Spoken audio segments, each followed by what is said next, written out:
Investor Day. We're so glad you could join us today, whether in person or over the webcast. I'm Robin Bradbury, Vice President of Finance and Investor Relations for Core & Main.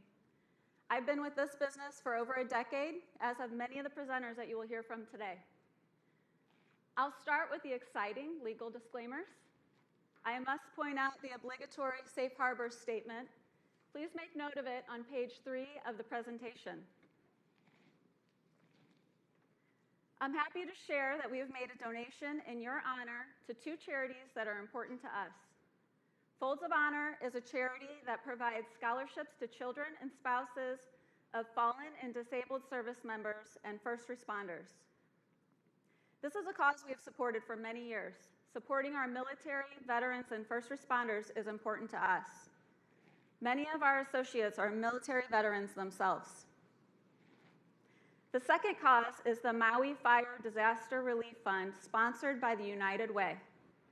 The fund has allowed United Way to fast-track donations to make a difference for Maui's survivors.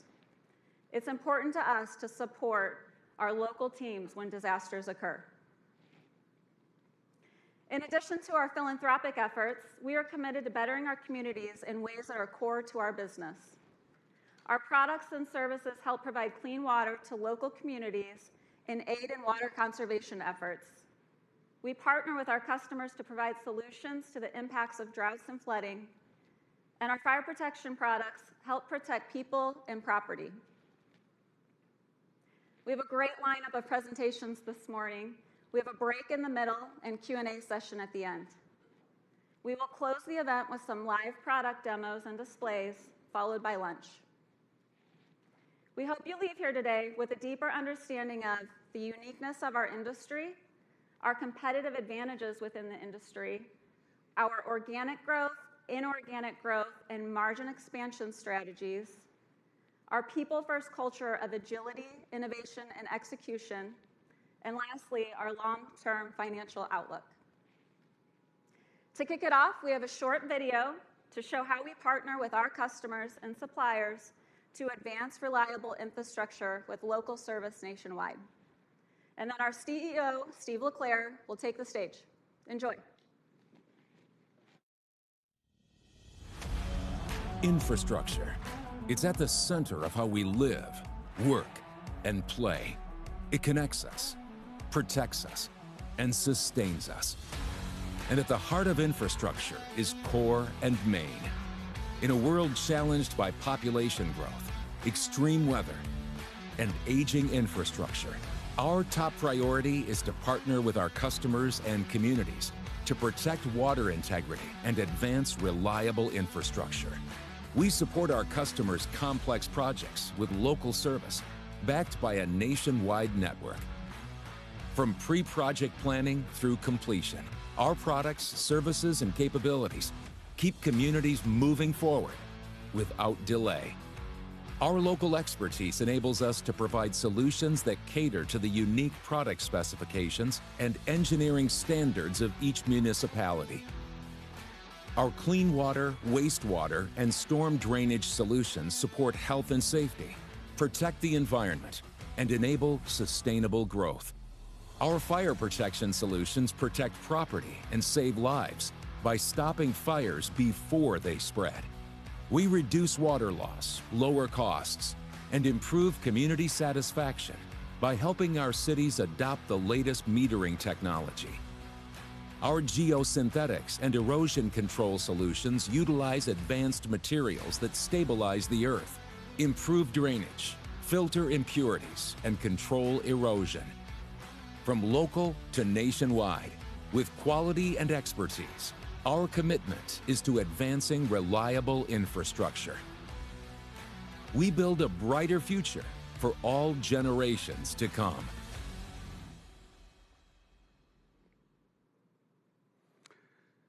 Good morning, everyone. Welcome to Core & Main's first Investor Day. I'm Steve LeClaire, CEO of Core & Main. I'm excited to be here today really for a couple different reasons. First, since our IPO in 2021, you've mostly heard from Mark Witkowski, Robin, and myself. But today, you're going to hear from the leadership team that made all of these great results happen. I'm so excited to demonstrate their talent, but even more importantly, to demonstrate the depth and breadth of the leadership at Core & Main. So second, for each of these earning calls that we have done, we spent much of our time talking about past quarter results, whether it's been margins or pricing, acquisitions that we've done, and really the near-term outlook. Today, I'm excited to share our vision for the future, the 5-year outlook, and our business model and how our business model and capital allocation strategy comes together to drive growth and value creation for shareholders. So let's dive in. So for some of you that may be newer to the story, we are an industry leader and a specialty distributor in a very fragmented market with long-term secular tailwinds. You've seen how resilient our business has been over the last 2 years through COVID, supply chain disruption, and our uncanny ability to enhance margins and profitability despite all those hurdles. You're going to experience firsthand from the presentations and displays our entrepreneurial and people-first culture today. And finally, we'll share more information about our strong cash flow and the flexibility this gives our business to compound value creation and execute on a clear strategy to deliver $10 billion of net sales and 15% adjusted EBITDA margins by 2028. So Core & Main is a specialty distributor based in St. Louis, Missouri. In fiscal 2022, we delivered $6.7 billion of revenue and $935 million of adjusted EBITDA. We have very well-balanced end market exposure with 39% municipal, 39% non-residential, and 22% residential. And we are evenly split at about 50% new construction and 50% repair and replacement, which provides great stability. And on the right-hand side, you can see that we have 320 branches, close to 4,500 employees across this country. But what really stands out to me is the level of fragmentation of our customer base. We have over 60,000 customers, and not one representing more than 1% of our total net sales. And so for our 4,500 suppliers, many of which are dedicated to this sector, we play a critical role in getting their products to market in this very fragmented customer base. So while we can trace our roots back to 1874, really over the last 2 decades, we've been consolidating in this space. But the story really gets interesting in 2017. In 2017, we were a division of HD Supply till we were carved out as part of an LBO as a standalone business. And really for the first time in this industry and the first time in our business's history, there was a business with national size and scale that was dedicated to this sector. And why was that so transformational? We were now able to reinvest our free cash flow back into the business. And as such, we were able to execute our strategic plan and unlock explosive growth. So following that success in 2021, we launched our IPO in what was a very crowded field. We were one of the largest industrial IPOs in the last several years. And 2 years later, we stand here as one of the most successful IPOs in that class across all sectors. So while we are incredibly proud of our track record, today we are going to focus on our vision for the future. And across our enterprise, we have launched our objective to become the undisputed leader in each of our end markets and in each of our product categories. And we are the tip of the spear to drive the adoption of new products and technologies, delivering modernized solutions for critical infrastructure needs, and maximizing our growth potential to deliver sector-leading shareholder returns. So this is a great chart that highlights how our industry is differentiated and how Core & Main is differentiated within our industry. So I'm going to start here on the left. So our industry is regulated at the federal, state, and local level. In addition, our waterworks and fire protection products have rigorous specification requirements, once again, at the national, state, and local levels. And this complexity creates a challenging matrix of highly specialized and localized product requirements. The suppliers of these products, many of them are dedicated to this sector, look for distributors with knowledge at the local levels to reach this very fragmented customer base. And because of that, most of these suppliers have limited distribution access rights.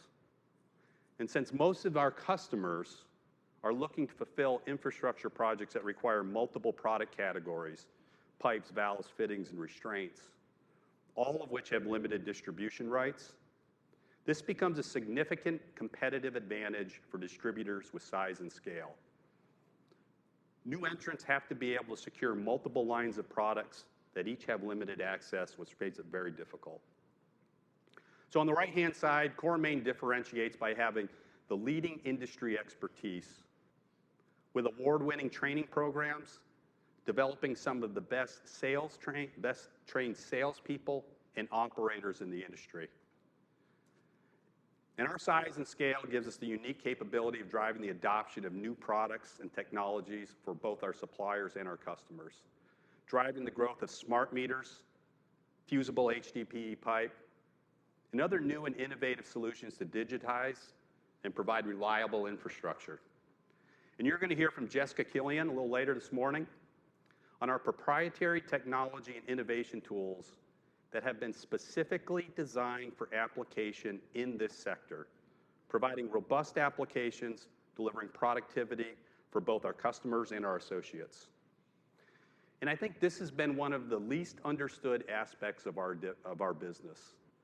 Between the uniqueness of the industry and our strong competitive position, this creates a very favorable industry structure for long-term sustained growth.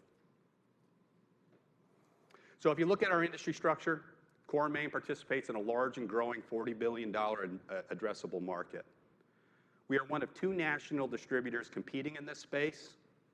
The remainder of the market is served by hundreds of local, regional, and specialty niche distributors, and to a much lesser degree, direct sales from suppliers to end users.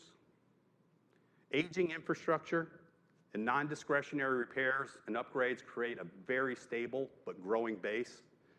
And as I mentioned earlier, we play a critical role in driving the adoption of new products to water municipalities across the country. The demographic trends and population growth fuels new residential construction and commercial construction projects to support the expansion of suburban communities.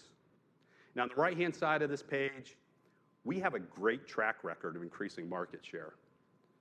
You will hear firsthand from our leadership team about our strategy for driving above-market growth with local share gains, geographic expansion, expansion of new product offerings, and strategic M&A. And we benefit from secular growth trends that underpin each of our end markets. Municipal demand has shown steady growth over the long term due to the critical need to replace aged water infrastructure. And with better access to capital and increased water utility rates, we expect these trends to continue for the foreseeable future. We also believe we can capitalize on the anticipated long-term growth in residential and non-residential development, both of which remain below long-term historical averages and are expected to benefit from both population growth, the historical underbuild of housing, the population shifts, and the need for non-residential development to follow. So most of you know the sorry state of our water infrastructure in the United States, and these stats give a pretty good flavor of the extent of repair and replacement opportunity. The average age of pipe in service today has risen to 45 years. In the cycle of repairing and patching pipe, it only leads to failure in the next weakest link of that pipe and that system. And these extreme cycles of weather also perpetuate what is an already strained system in so many communities today. Water main breaks happen at a rate of about 800 per day. And you're going to be hearing from our CHRO, Laura Schneider, a little later today. She's had firsthand experience with this. 4 years ago, she built a new home in St. Louis. And while the home was new, the water main was not. And she's experienced 3 water main breaks in front of her home, ultimately wiping out her landscape 3 times that have all been replaced. until that water main was ultimately replaced. It's kind of funny. She would actually call Jack Schaller, our president, about trying to get it fixed. But anyways, but that's really indicative of the change that is now happening in this industry. Municipalities are no longer just patching up the problem. They are now utilizing rate increases and additional sources of funding to finally replace this failing infrastructure. And that is why sustainability is at our core. Helping our municipal customers solve these problems and providing reliable solutions for their infrastructure needs is the core of what we do. In addition to that inherent role that we play at local, regional, and national levels for advancing reliable infrastructure, we have also used our size and scale to drive awareness of underrepresented groups in our industry. Nearly a decade ago, we founded a women's network with the goal of driving better visibility and representation in the construction industry. And I'm proud to share with you that this organization has reached well beyond the walls of Core & Main and into our suppliers and into our customers, increasing our industry's collective approach to diversifying our leadership and our workforce, and you're going to see that firsthand today. Finally, I'd encourage all of you to look at our previous released ESG reports and the progress we are making across the entire ESG spectrum. So to meet some of the demands of the crumbling infrastructure, we are seeing critical investments in the past infrastructure bill that we believe will provide incremental funding and tailwinds into the future. We are just now starting to see those funds sprinkle into our state revolving funds. Particularly, there's over $55 billion allocated to clean drinking water and over $50 billion to protect against droughts and floods. And those who are here in New York understand what floods are all about. Last week, as you saw, an inundation of flooding that happened that really brought the city to its knees. So in addition to the magnitude of these investments, there's additional tailwinds that come from the disbursement of these funds to the states. Municipalities will now have access to low-interest loans to fund these projects, and they will pay back these loans back into the state revolving funds, creating a regenerative source of funding that will extend beyond the initial disbursement, creating a great flywheel effect for many, many years to come. So let's take a look at our product portfolio. As mentioned earlier, whether it's pipe, valves, fittings, or our storm drainage and retention systems, these products are unique to our sector. You won't find them at Home Depot or Lowe's, and nearly all of them have limited distribution rights. In addition, these products are rarely ordered on a standalone basis, but as part of a larger project, meaning that you need to bundle a broad assortment of these highly specified items from multiple suppliers to meet your customers' project needs. You're going to have the opportunity, and I encourage you to take this opportunity to see some of the products that are on display out here. So here's an example of how these products come together in the communities we live, work, and play in.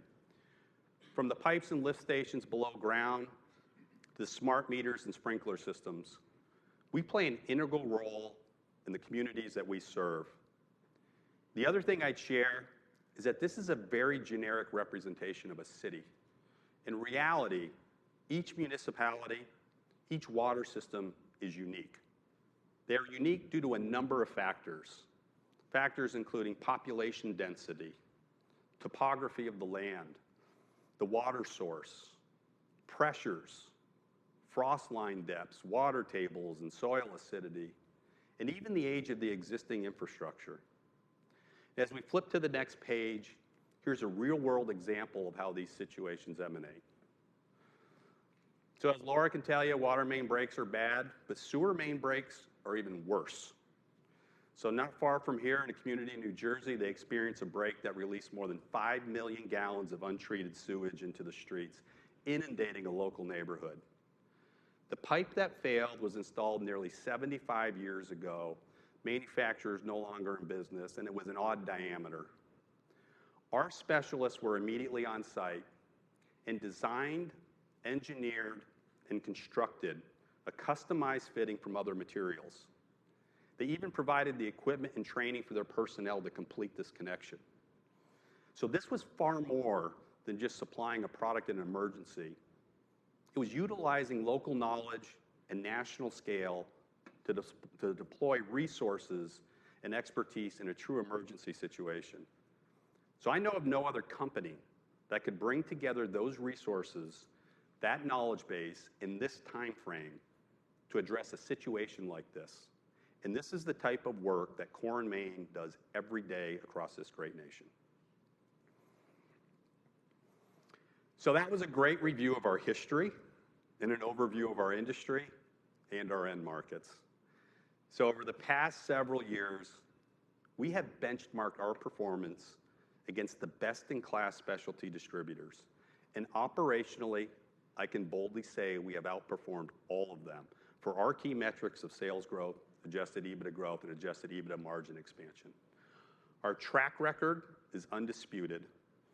And now I'm excited to introduce for the first time our long-term financial targets. We expect to deliver 9% net sales CAGR over the next 5 years, a 12% adjusted EBITDA CAGR, and more importantly, a 210 basis point improvement in adjusted EBITDA margins. Given our efficient and resilient business model, we expect to generate $3.5 to $4.5 billion of operating cash flow, which provides excellent flexibility for strategic investment. You will hear about our immense growth opportunities from the rest of the presentations today and what we plan to do to meet these targets. We'll focus now on our growth engine we've unlocked, how we capture organic growth, scale and expand our operating margins, and compound value creation with M&A. So as we've rolled out our vision of being undisputed leaders in every market we serve, our field teams look to drive share locally. We do this by developing and attracting the best sales talent and strengthening our position in under-penetrated geographies through greenfields. We look market by market at our product penetration, identifying opportunities in products like storm drainage, geosynthetics, fusible HDPE solutions. And we ask ourselves, do we have dots on the map in all the right places? And are we pulling through all of our product lines in those dots? And in this very fragmented customer base that we have, our local relationships have also become instrumental in driving the adoption of new products and technologies. Take advanced metering systems, for example. Not only do we have the reach to introduce these systems to rural and suburban municipalities, we also have the resources to tackle the large metropolitan areas like Miami and Chicago, where we simplify the installation for them, where we integrate the software, and we even manage the network over the life of that product. And because we are local in those markets, that creates a level of trust and accountability unmatched by any OEM trying to sell directly. Now let's talk about how we utilize size and scale to expand our margins. Because our pricing is local in nature and complex, we have utilized advanced analytics to provide real-time insights to our local branches on product costs and market pricing. As you've seen over the last several years, this has allowed us to take price increases into the market quickly, while making sure our customers are well aware as they plan their projects. And because many of our customers' projects can have longer-term durations, 6 months or longer, we can often provide insight and lock in prices for those specific projects, working directly with our suppliers and to ensure that there's both price and availability to keep these projects on time and on budget. And this is a tremendous value to our customers, as it eliminates so much of the risk and something that only size and scale can provide. Secondly, you're going to hear from Brad later today. We are in the early innings of our private label initiative. Currently, a little over 2% of our products are sold via private label. In other industries, as much as 10% of COGS goes private label or is direct sourced. Our gross margin on these products is generally 1.5 to 2 times our standard rate. And we see a long runway ahead to drive sustainable margin enhancement through private label as we expand both our product portfolio and the distribution and logistics capabilities. Since 2017, we have deployed over $1 billion of capital for M&A, closing 28 acquisitions and generating over $225 million in incremental adjusted EBITDA. Nearly every deal we did was proprietarily sourced based on our relationships and reputation in the industry. We consistently have been able to add 100 to 300 basis points of gross margin improvement and 100+ basis points of cost synergies with each deal. But more importantly than driving some of these operational synergies has been the ability to attract great talent and new platforms for compounded growth.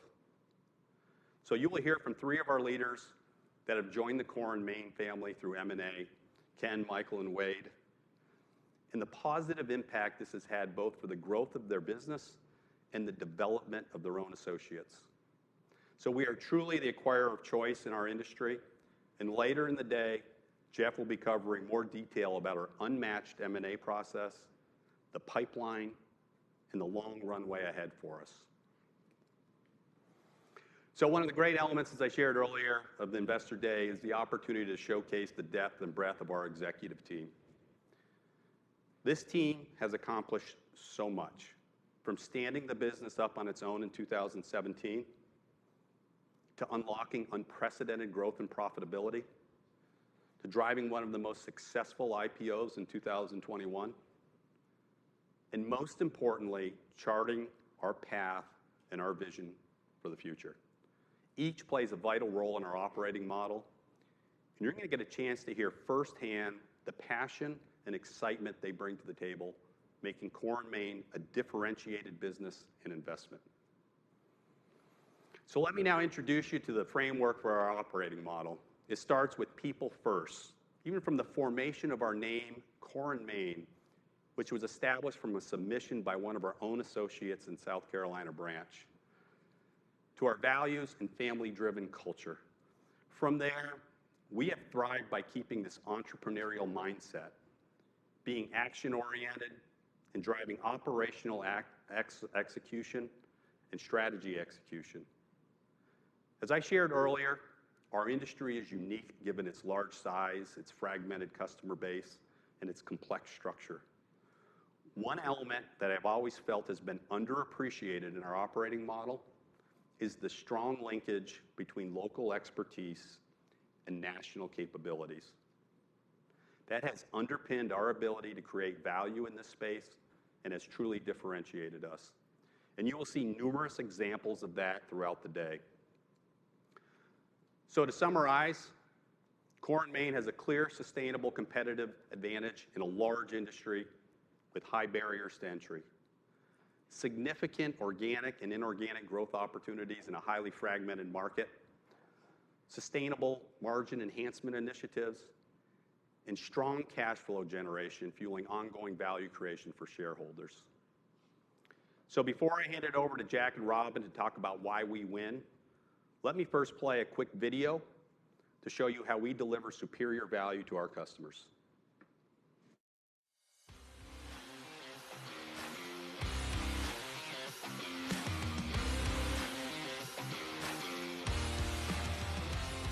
The beauty of Core & Main is our name is throughout the entire country.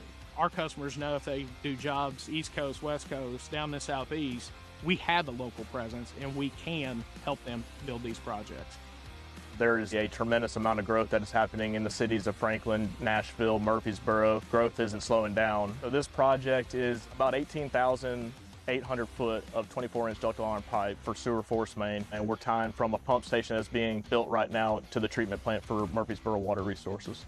Getting material now, especially with ductile iron, has become a major issue. Core & Main helps us with their relationships. They go above and beyond to try to get us the material that we need to save us time so we can build the project quickly. Also, with their expertise, not only do they know the product, but they know how to install the product too. So if there's any questions that we have about installation, specs on the product, we can call them and we know that we can get an answer quickly. Local knowledge and local presence is extremely important in this industry. If a contractor is doing a project and they encounter any sort of issues, spec questions, that's where Core & Main's relationship really helps the situation, because we can go directly to the engineer, we can go directly to the utility, and we can get an answer for our contractor within minutes. Everybody knows at night that when you depend on somebody, that most people won't answer the phone. We needed a part that night. We called our Core & Main salesman. Not only did he answer the phone, he found what we needed and even had another Core & Main employee come in and open up the branch so we could get what we needed. And that's just hard to find a trust like that in a company. You may not be able to see the pipe in the ground, but the water you drink, the sewer systems that we are tied into, they all affect our daily lives. It is very important that the infrastructure is built to quality. It's very rewarding at the end, after the project is built, it's online. The city's happy, the contractor's happy. Core & Main was part of the entire project from beginning to end. The reason someone would like to partner with Core & Main is because you're building a long-lasting relationship that is not going to only drive your success, but drive their success as well as the success of Tennessee and the success of America.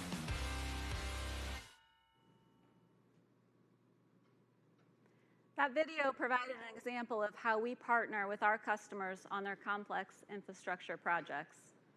Jack and I are here to talk to you about why we win through some of his past experiences in the industry. I'd like to introduce Jack Schaller, president of Core & Main. Jack has been with this business for over 40 years, starting in the warehouse in 1979. Jack is an industry icon that is well respected by our customers and suppliers. Jack, tell us a little bit about your career. Thanks, Robin. Good morning, everyone. Yeah. Mike's okay. I started in this industry August 27th of 1979 with a local company in St. Louis called Seidner Supply, privately held. The very first day on the job, I took it as a job. I didn't look at it as a career, but I quickly saw that this could become a career.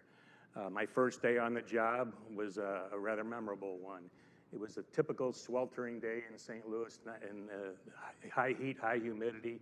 A tractor trailer full of a closed 40-foot tractor trailer van pulled into the yard, and the warehouse manager looked at me and said, "That's your job." So I had to unload the entire truck by myself that day. So kind of a tough first day. At the end of that day, I remember overhearing my manager at that time say, "If this kid comes back tomorrow, he's a keeper." Were you a keeper? I think so. I think I was a keeper because I cared. They hired me to do a job, and it never even crossed my mind not to come back the second day. So I did come back that second day, and I did a lot of different things through the years. After about 30 days in the warehouse, I moved inside the counter to wait on customers as they came in at the city counter. I did inside sales. I did purchasing. I did outside sales. I became a branch manager. I actually I moved around a couple times, opened up a couple branches in Chicago and in Columbia, Missouri. I actually then implemented a new computer system for our company and taught that to our 18 locations throughout Missouri, Illinois, and Indiana. I eventually became president of that company. And I had some grand ideas about M&A and growing and with greenfields, but the owner of the company, Mr. Larry Seidner, was in his 80s at that time, did not really have a good succession plan, and I told him if we stood still, we were going to go backwards. So I convinced him to sell the company, which we did, but in 1997. But my career progression is not really unique to me. A lot of our key folks have gone through that same progression, done the inside sales, outside sales, and managers. It's really pretty remarkable that how many people have come through that same pipeline. And really, for some reason, when you get in this industry, it's kind of a sticky industry. Once we get in, we don't seem to get out. Obviously, I'm a working example of that 44 years later. And I think it's really part of why we win is the depth of knowledge that we have in our team. When did you start to see this job as a career? I quickly saw the value of the industry by working with the customers as they came into the yard. I visited job sites. I'll be quite honest with you, I was pretty naive back then. I used to think when I first started in the industry, there's only so many hydrants you can sell. There's only so much pipe you can sell, that there's a finite amount. Boy, was I wrong. This industry will never die. And once I realized that, I saw that a career was possible, and it was not just a pipe dream, no pun intended. Let's talk about the value we add in this industry, specifically to our customers. As Jack said, customer relationships are critical. There are many ways that we add value to our customers, so let's walk through a couple of those. We have a broad product offering and access to product with limited distribution rights. Yeah, a great example of that is the supply chain issues of the last couple of years that we had.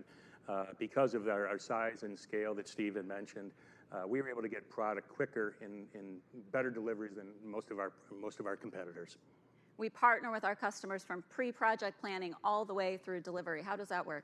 And when a set of blueprints come out, we utilize a digital software called PlanSwift that is integrated with our packaging system, our bid packaging system called PowerScope. Gives you a complete takeoff of all of the pipe, valves, fittings, and the proper specifications and the proper number of feet and hydrants that you need. What about job site logistics? Very, very important. We have over 1,400 delivery vehicles delivering to the job site. And a lot of times our job sites do not really have an address. It's a field somewhere. So when a customer calls and needs some material, we can put it on one of our trucks and get it there when they need it. And we have local expertise and knowledge in each market that we operate. Yeah, that is really, really critical, the local knowledge and expertise. We have over 1,700 sales reps in 320 branches in 48 states. We're the local experts there. When a customer comes in and asks about the specification of a particular municipality, we have that knowledge. As Steve mentioned, we also introduce new products to our customers. We'll hit on that in a minute. But what about around-the-clock availability? Why is that important? Well, it's important because water mains don't break between 8 and 5 p.m. They always seem to break in the middle of the night for some reason. And as Steve mentioned, did you know that there's over 800 water main breaks a day? And just since Robin opened up this conference this morning, there's probably been about 35 water main breaks just since we've been sitting here. Pretty awe-inspiring, isn't it? They never happen between 8 and 5. How do we support the customer after hours? Yeah, we hundreds of times a year, we're open up after hours. Our Westport in St. Louis branch near our corporate headquarters opened up over 200 times last year, twice on Christmas Day. We know what products in the ground and we know what they can help. But the key here is we just don't open in emergencies. We're open every day, Monday through Friday, helping the customers with their supplier, their material needs. So not only do they come to us in emergency situations, but also in non-emergency situations. When a water main breaks, it's not only that people are without water, which is a big deal, but there's other downstream impacts. Can you give us an example? Yeah, I'll refer back to a time when I was the branch manager in our Columbia, Missouri branch. It was about a week before Christmas, and I got a call in the middle of the night while there was a blizzard going on outside from a customer in Macon, Missouri, which was about 30 miles north of Columbia. Said they had a water main break that was supplying water to a factory that employed over 200 people. They said that we had to get the water main back in service, and if we didn't get that, they were going to have to call the 200 employees there and tell them they were either going to have to take a day of PTO or a day without pay. Nobody wanted to deliver that message a week before Christmas. Well, he came down he started on his journey down to meet me at the branch. The good news is I got to the branch on time. The bad news, the snow was so thick that I couldn't get to the pipe.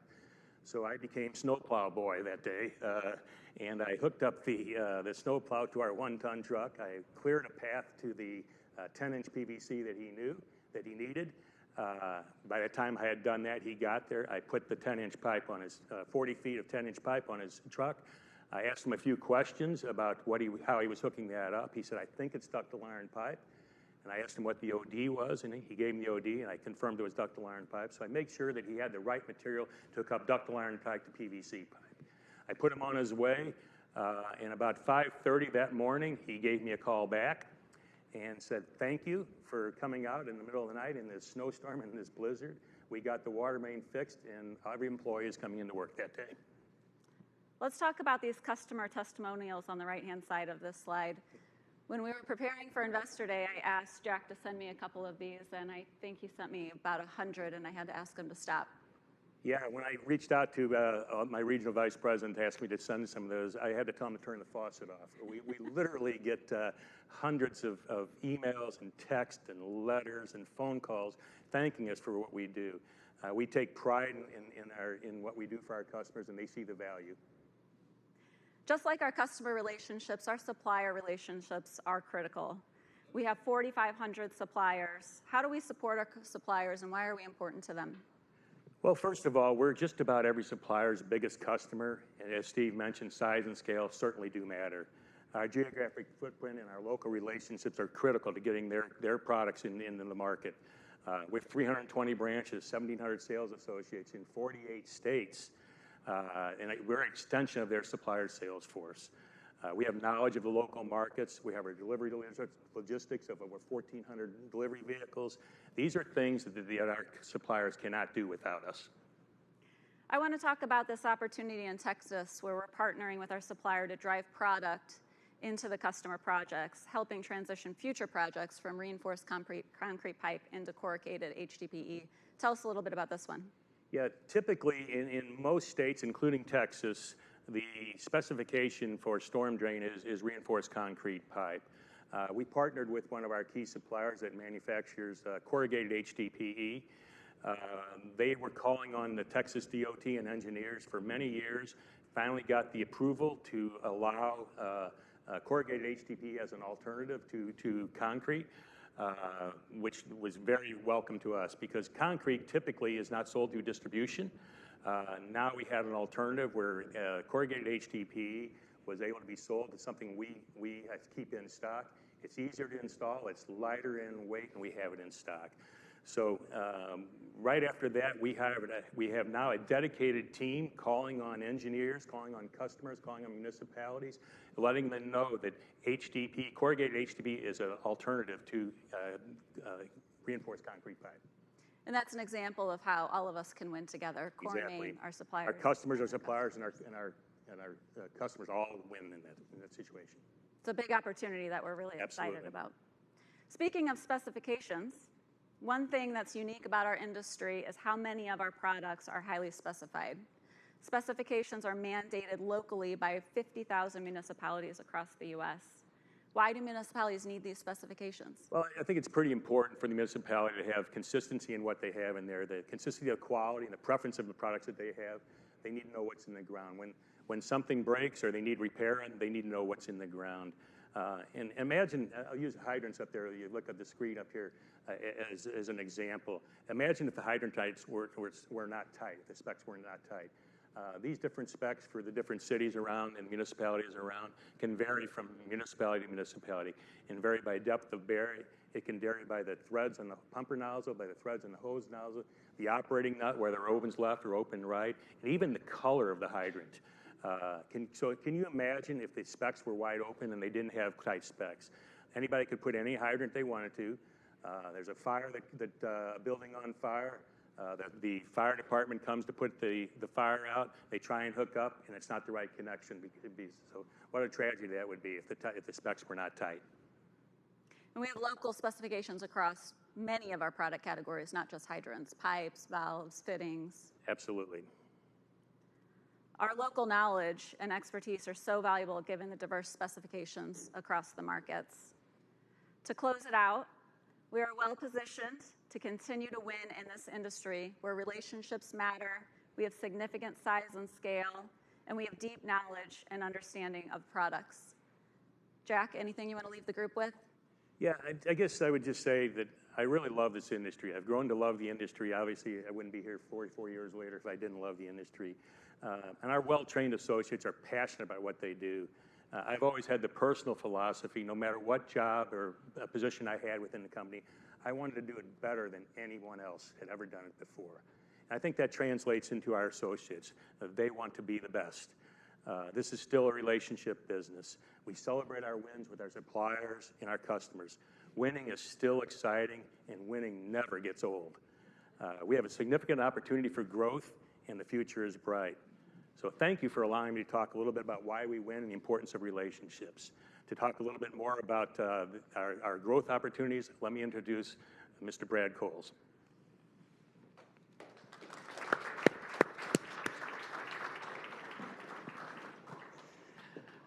Thanks, Jack, and thanks, Robin. Great setup. So my name is Brad Coles. I'm the other half of the presidential team here at Core & Main.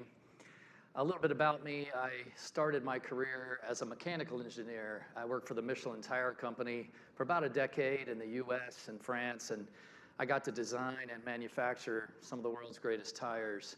But 18 years ago, I started on this core and main journey when I joined the Home Depot, and I had the opportunity to lead the information technology integration of about 30 acquisitions and a handful of divestitures during our formation of HD Supply.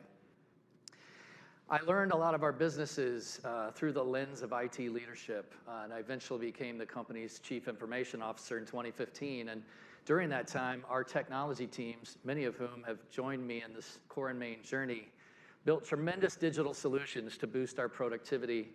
We built mobile apps for our field associates, and we improved customer stickiness with web and customer self-service applications before those things were even cool. We even broached the $1 billion mark in e-commerce during that time. But I had an opportunity to return to my product roots in 2017 when I joined Steve, Jack, and Mark Witkowski as we began the process of carving out what would become Core and Main from HD Supply. Believe me, it's been an exciting ride. What excites me most, and it's what I get to talk to you about today, is our growth. I'm lucky to be part of a company that is built for growth from the ground up, really what we'd say the branch up. Every one of our branches every day is trying to sell more product to more customers and to do so more profitably. We arm the branches with data about their financial performance, about their growth opportunities, about their share of wallet, and they give us back a wealth of knowledge and ideas about organic growth opportunities, sales talent to pursue, and they even give us a long list of complementary acquisitions that we could pursue to complement our company. With 320 branches and over 4,500 well-trained associates, we generate a lot of ideas, and that could be overwhelming, but we have a continuous process to collect and evaluate and vet those ideas and sort them into the best of the best, and that culminates each year in our strategic plan. That strat plan crystallizes those few opportunities that we're really going to pursue and invest in, whether they be organic or inorganic, or better yet, a combination of both. Sometimes it's as simple as pulling a product through in branches that may not be selling a lot of it. Other times we have to learn something new. And when we do, we're very careful to make sure we're still leveraging our core competencies, our branches, our customers, suppliers, things we know. In other words, we like our adjacencies to really be adjacent. Those few ideas that make the cut, we bring them to life as initiatives. We resource them for scale, and we measure them with a focus on profitability. What you see on this page is a set of initiatives that we have in place currently, some focused on product, others focused on strategic partnerships, others yet focused on penetration into under-penetrated geographies. I'm going to show you this morning how all of this comes together to drive growth in excess of the market. But first, I want to show you a short video about our metering initiative and how a decade of innovation can help Core and Main and the communities we serve.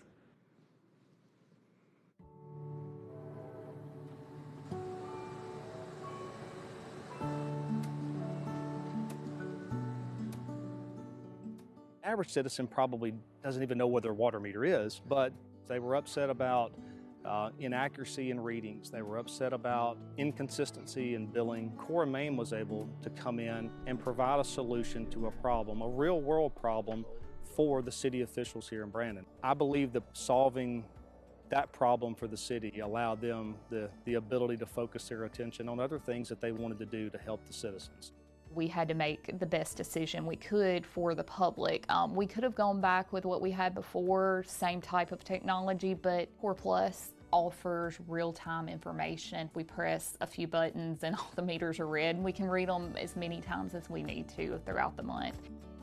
Core Plus is Core and Main's program to provide a solution to whatever need that the utility has. We offer not just meters, but we provide billing solutions, kiosks, customer portals, installation. We can provide software solutions, provide project management, and it doesn't have to be a big plus something, it can be a small plus something. What we like to do is go in and listen to the utility and try to understand what they're struggling with, what they need help with, and then try to provide them with a solution to address that issue. That's Core Plus. The ability to accurately and consistently meter usage is really an integral part of how we're going to be able to move forward. Core and Main really took that aspect of what we do off of the list of things that we have to worry about. Anytime you can't read a meter or you have problems with any kind of pressure, anything like that, revenue goes down. What I like about Core Plus is we can use the system and the analytics to find problems for the city and get ahead of it instead of wasting millions of gallons of water a year.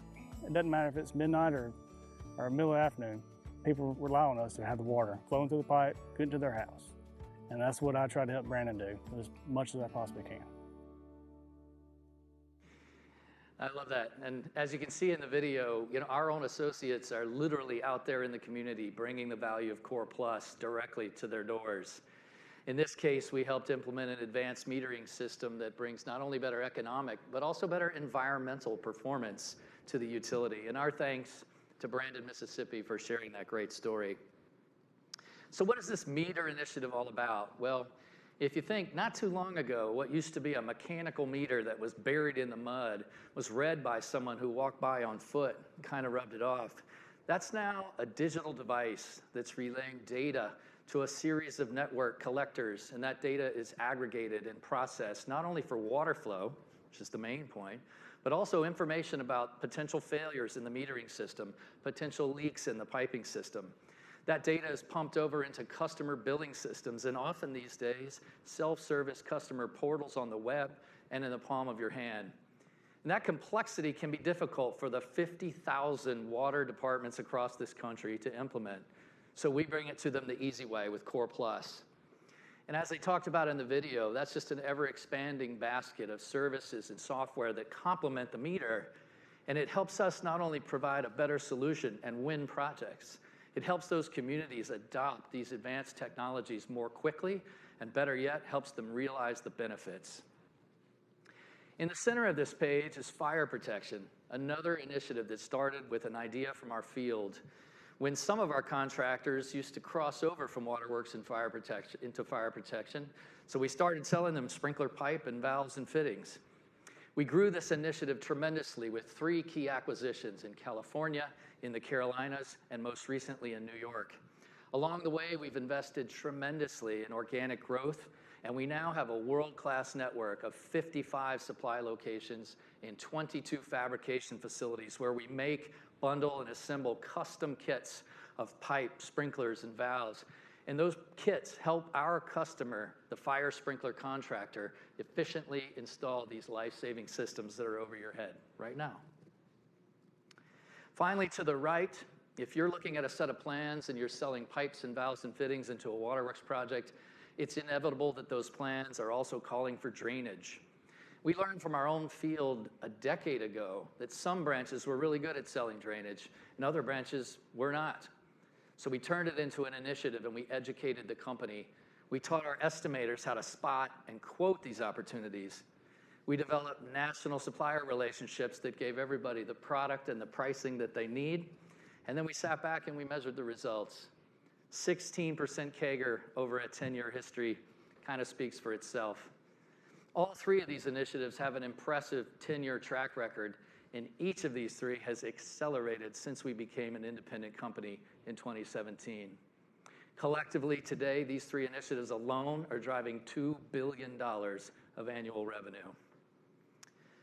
So how do we top that? Well, as I said in the opening comments, the ideas just keep coming. And fortunately, we've got a deck of ideas about this tall. I want to talk to you about 3 that are getting some great traction, although I would say they're still in early innings, starting on the left with fusible high-density polyethylene, or HDPE for short. This is a solution that's born in the oil fields, but with the help of Core and Main, we're bringing it into the waterworks industry because it provides a better, more economical solution in certain circumstances. Directional drilling techniques and the unique tensile strength of this product and the way that it's fused together at the joints allows us to put new or replacement water infrastructure under existing roads, bridges, and highways. The product might cost a little more, but the avoidance of disruption and cost to replace that above-ground infrastructure more than offsets it. We're becoming a leading player in HDP in the water industry, and it's bringing us not only product revenue, but also services revenue for technicians, rentals, we're getting equipment sales, and we're also getting into a whole new area of fabrication. Think of HDPE as another product that we can bring our existing customers, and it also opens the door to adjacent markets where HDPE is more common, like agriculture and mining and landfills. Now in the middle, the treatment plant, the unspoken hero of the water system, and every water system starts and ends with one. You got to get clean water at the front end, and you got to treat the sewer at the back end. And traditionally, Core & Main has focused on selling the products that connect these treatment plants to the customers. But with our treatment plant initiative, we're getting up inside the fence, and we're getting access to a huge new basket of valves and equipment. But in order to do this, we've had to hire some really specialized talent that understands the unique specifications of treatment plants, and more particularly, understands the complex project and funding processes that these treatment plants follow. Our partnerships with national contractors has given us great access to these opportunities, as has our advocacy of the design-build process, which is a newer, lower-risk way to design and fund and execute these projects. Our treatment plant team now has an industry-leading 20 professionals certified by the Design-Build Institute of America. And finally, to the right, very similar to me to the storm drain story I showed you a moment ago. If you're looking at plans for any construction site that moves dirt in the United States, there's an extensive call for erosion control products. You would see that most visibly as silt fence. But there's a lot more to it than that. There's also a call for more permanent products like geotextiles, geogrids, retaining wall structures that are going to hold that earth in place for the life of the project. Really excited about this. We're in very early innings. We've completed 4 acquisitions to begin the life of this initiative, and we've got a long way to go. So collectively, these three, just 3 of the ideas in the stack, give us an incremental $10 billion of addressable market opportunity. And as you can see from the numbers, we're in very early innings with a lot of runway. These things, and what I showed you on the prior page, is how we're going to continue to drive growth in excess of market of 2 to 4% each year. Now, it's not always about the products that you carry. Sometimes you got to be conveniently located next to the work that's being done. And nobody knows better how to identify gaps on the map than our local field teams. With their insights and our market data, we have significantly expanded the geographic footprint of Core & Main since we became an independent company. It's hard for me to believe now, but we had right around 200 branches when we separated. And as you've heard today, we have 320. Now, how did we do that in just 6 years? Well, we start with greenfields. And greenfields are a great way to get into new geography, and we can do that really well because we have deep talent pools. We can attract and train people right away. We have supplier relationships that let us stock up on the right product instantaneously, even if it's new geography. These branches don't cost a lot in terms of CapEx to open and operate, and our track record is excellent. The 20 greenfields we've started since 2017 have generated positive operating income within the first 2 years. And together, those 20 branches, even though some of them are quite new, are delivering right now $200 million in annual revenue. But since local relationships are often key to getting into these markets, sometimes bolt-on mergers and acquisitions are the right way to go, and you can see that in the numbers. Fortunately, M&A is something that we're very, very good at. 28 acquisitions have added another 95 branches to our footprint over that same period of time.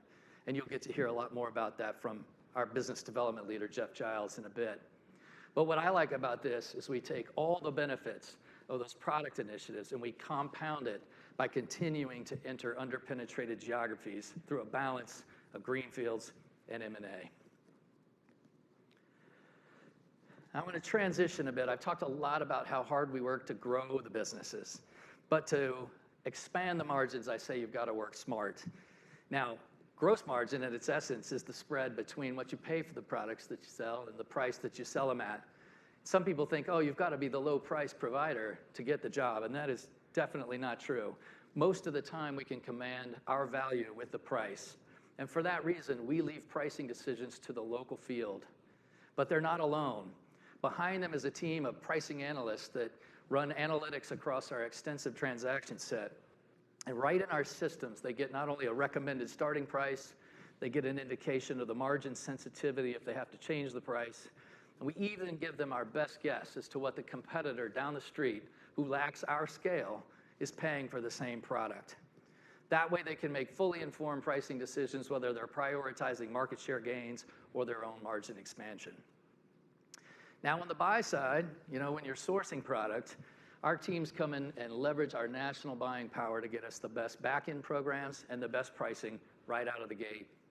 But as Jack mentioned, those deep supplier partnerships can also not only help us weather, but capitalize on unique situations that occur in the supply chain, like the disruptions that we experienced coming out of COVID, or more recently, all of the activity on price and price changes. Moving to the right, private label, just to say for now that you put yourself in the very best cost position if you become your own supplier. Now, this is a subject that I'm really passionate about, and I'm going to talk about that a little bit more in just a moment.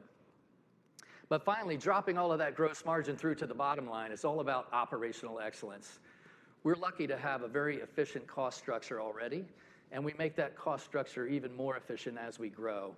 And it's not for lack of effort. I teased in the intro that we have a legacy of digitization and innovation.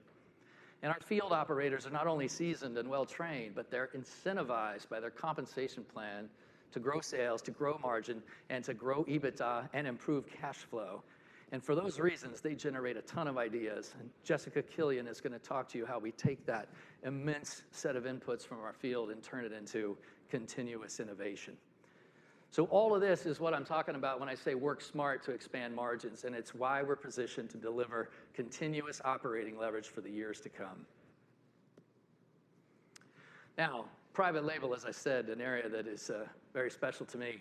Whether you are directly sourcing commodity products like gaskets or nuts and bolts, or you're developing great brands of your own like Trumbull Municipal Accessories or Gymlock groove fittings and couplings, or more recently for us, Earth Saver erosion control products, private label is a powerful lever to expand margins. We have already developed a substantial private label capability, and we deliver it to our branches through an internal master distribution network of 5 DCs and counting. Our brands are well respected in the industry because we develop premium, not low-cost products, and we give them enhanced features wherever possible. We constantly solicit feedback on the quality, the pricing, and the packaging of these products, and we aim to be the #1 service provider to our branches every day. And best of all, we capture all of that incremental margin at the master distributor level. Now, as an engineer, I'm pretty passionate about this area because it not only involves product design, but I've personally gotten to travel to countless countries and factories and foundries as we've established manufacturing partners with those that we trust to make our products. Now, I say that because private label is not easy. Anyone that tells you otherwise, I think, is overstating it. But it is a powerful lever, and these products deliver 1.5 to 2 times the margin profile of the products that they replace. And as Steve mentioned in his opening remarks, as good as we are, we're in very early innings. Maybe 2% of what we're selling today is private label. We see the opportunity as in excess of 10%. And every percentage point along that journey expands Core and Main EBITDA margins by 15 to 20 basis points. So I hope you can see and feel why I'm so excited about this business. We're built for growth. We are a perpetual motion machine of idea generation, and we've proven we can take the best of those ideas, turn them into initiatives, and execute them at scale to drive growth in excess of market. Then we add sustainable margin enhancement to that mix with our capabilities to price, to source, to digitize, and to private label. And then we compound it all with our geographic expansion through greenfields and M&A. And to me, that is an exciting formula for growth. So with that said, I'd like to introduce our Vice President of Corporate Development, Mr. Jeff Giles. Thank you. Good morning, everyone. I'm Jeff Giles, Vice President of Corporate Development for Core and Main. I appreciate you spending some time with us today to hear our unique and compelling story. And I'm excited to share why I believe we are incredibly well positioned to continue driving value creation through M&A. I joined Core & Main almost 6 years ago to build out and lead our corporate development team with responsibility for M&A and strategic planning. I have almost 2 decades of M&A, business development, and strategic planning experience in both private equity and corporate environments. I began my post-MBA career at Emerson Electric in business development and strategic planning before transitioning into a series of private equity and corporate development roles. Most recently, I led corporate development for Barry Waymiller, a St. Louis-based, privately held $3 billion global business primarily focused on capital equipment manufacturing that is known for its people-centric culture. In the 5 years I was there, we nearly doubled the size of the company, primarily through acquisitions. Now, when I joined Core & Main, I was tasked with building out a world-class M&A organization and firmly establishing Core & Main as the acquirer of choice in our industry. And we spent the last 5+ years striving to do just that. But we aren't planning to stand still, as we have tremendous opportunity ahead to drive profitable growth through M&A. I'm thrilled to be here to share with you what we've accomplished so far, along with a few key messages that highlight why we are so well positioned for continued success in our M&A journey. We built an experienced, motivated team driving an M&A platform built around people and process that is highly refined and repeatable. In aggregate, my team has combined to complete over $2.5 billion in M&A throughout our careers. We have a robust pipeline of actionable opportunities cultivated through years of research and analysis and relationship development, all in partnership with dozens of our field team leaders. Our approach is highly disciplined in terms of how we value businesses and select the right partners, as well as our approach to synergy identification and realization. And not only have we been the most active acquirer in our core markets, we have proven our ability to expand into complementary markets to increase our TAM and drive profitable growth. I'm incredibly proud of our strong track record of M&A. As you've heard, we've completed 28 acquisitions since becoming an independent company in August of 2017, adding nearly 100 branches, more than $1 billion in revenue, and generating over $225 million in incremental adjusted EBITDA. We completed our first acquisition as a standalone company just 2 months after our carve-out from HD Supply when we acquired Minnesota Pipe, adding 3 branches to our footprint in Minnesota. You'll hear from one of the former owners and now a key leader in the region, Wade Baumberger, in our upcoming panel discussion. As we moved into 2018, we continued to build out the team, refine our process, and started building momentum, completing 4 acquisitions, adding 4 branches. In 2019, we added 27 branches through 4 acquisitions, including one of our largest in Long Island Pipe Supply, which transformed our fire protection business and brought us great talent and capabilities that launched our private label business, as Brad mentioned. Michael Moss, one of the former owners who now leads our private label business, is also with us today, and you'll hear from him in our upcoming panel discussion as well. Despite a short pause due to the uncertainty around COVID in 2020, we remained active, adding 15 branches through 2 acquisitions, including R&B Company, which is one of our largest and most strategic waterworks acquisitions, filling in key white space in Northern California. After our brief COVID slowdown, we ramped up our volume again in 2021, completing 5 acquisitions that added 18 branches, including L&M Bag & Supply, our first major acquisition in the geosynthetics industry. We also acquired Pacific Pipe in 2021, based in Maui. We're fortunate to have the former owner, Ken Oda, here with us today, all the way from Maui, so we can share his personal story about bringing his people into the Core & Main family. Fortunately, Ken and the rest of our team members in Maui were not harmed in the tragic fires that impacted Lahaina, but we know many of the families weren't so lucky. Our thoughts and prayers remain with all those impacted, and we'll continue to do what we can to help them with their recovery and rebuilding. We're grateful to have Ken here today in his capacity as an area director for Core & Main. 2022 was a record year from a volume standpoint as we acquired 7 companies, adding 14 branches across the country, across waterworks, geosynthetics, and private label, including Trumbull Manufacturing, an iconic waterworks brand and now a key component of our private label business. So far this year has been another productive one on the M&A front, as we've already completed 5 acquisitions, adding 14 branches, over $200 million in revenue.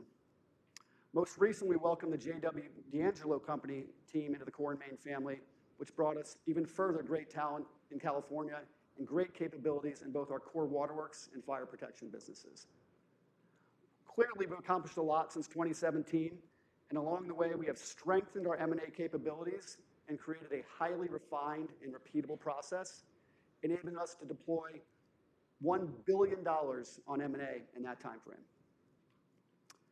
At the outset, I mentioned our commitment to establishing Core & Main as the acquirer of choice in the industry, and I firmly believe our pace, volume, and the quality of the companies we've acquired warrants this accolade, but we certainly didn't get here by accident.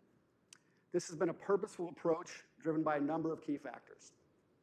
We leverage our strong reputation as a tough but fair competitor with the most knowledgeable and experienced associates in the industry. We've established an entrepreneurial pay-for-performance culture supported by world-class training that differentiates us from our competitors and helps us attract and develop industry leaders. You'll hear more on this from Laura when she dives into our people-first culture and our commitment to being the employer of choice in the industry. Our intense focus on people throughout the acquisition process enables us to ensure cultural alignment, which is one of our most critical filters. Our people are the most important part of our business, and we have built a process that provides a high-touch, empathy-driven approach to understanding the perspectives, feelings, and motivations of all associates we welcome into the Core & Main family. We are acutely aware of how our soon-to-be new team members feel when they first hear their company is being acquired, and we're right there on day one to ensure we can deliver the appropriate messaging, answer their questions, directly address their concerns, and begin to share all the positives that go along with joining the Core & Main family, including the tremendous training and career advancement opportunities that generally didn't exist for them previously. Our large national footprint and capabilities are second to none, but it's our local company feel that truly sets us apart.